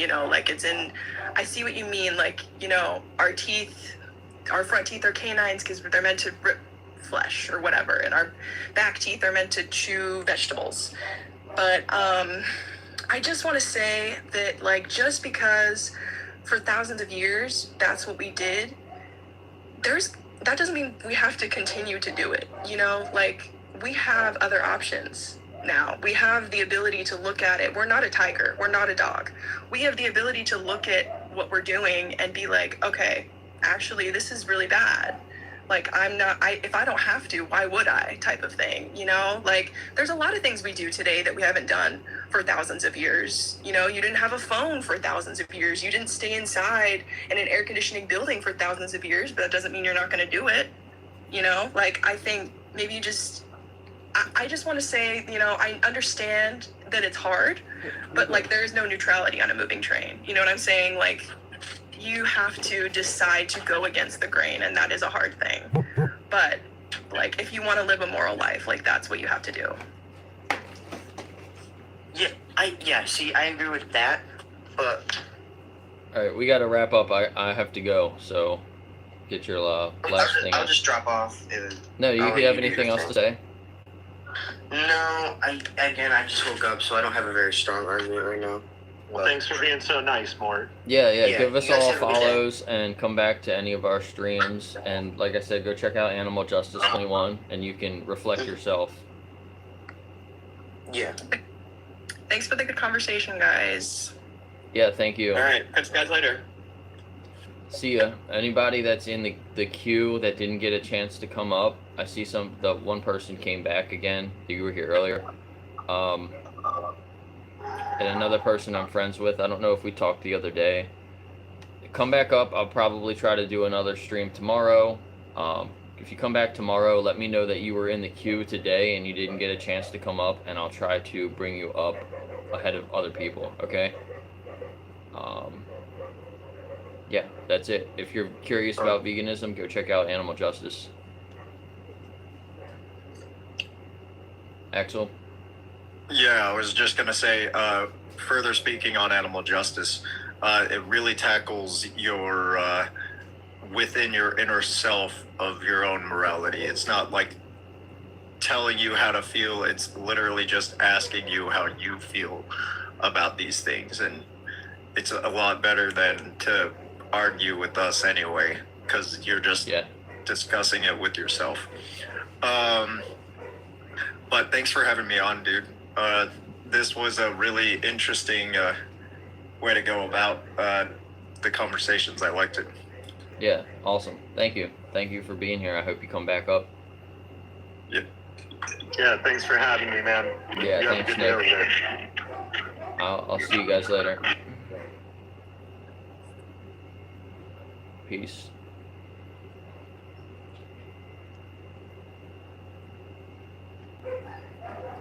Got 50,000 likes. Nice. Another 20 new followers. That's cool. Over to YouTube. What's up? My dad's here. How's it going? What's up, Martin? Oh, I should have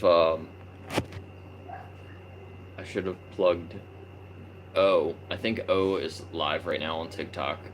If you guys want another stream to go to, if you are on TikTok, go check out O.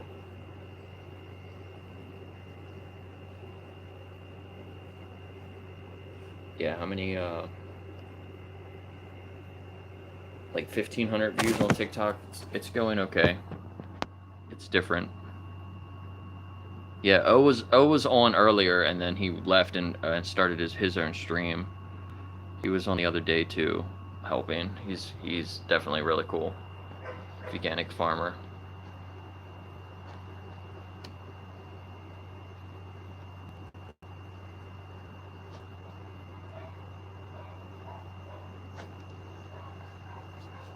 O is not Ohm, but Ohm just reminded me that O was live. Yeah, I don't know what his channel actually is. Is he still live? Maybe he's not still live, or maybe I just need to reset this here. Oh, actually, I don't see. He might not be live.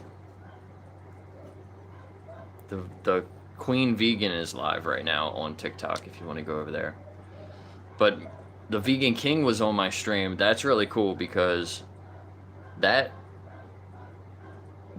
channel that he was on only had like 10,000 followers, but I saw one of his streams the other day.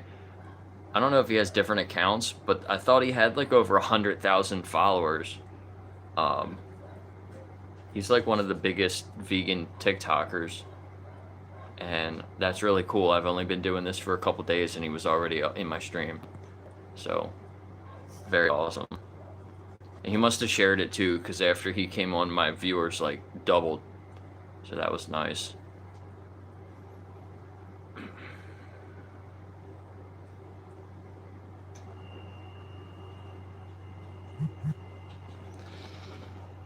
All right, I have to go, but thanks for being here, everybody.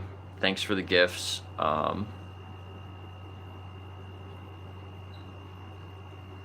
Johnny Vegan Seed, Kaz. Appreciate you all.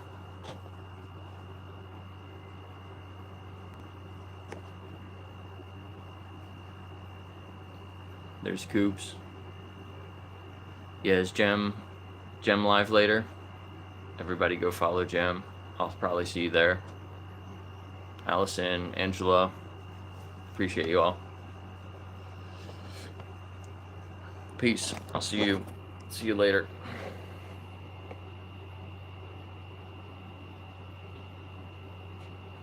Yeah, VSL, send me a message. We can talk about that. Definitely.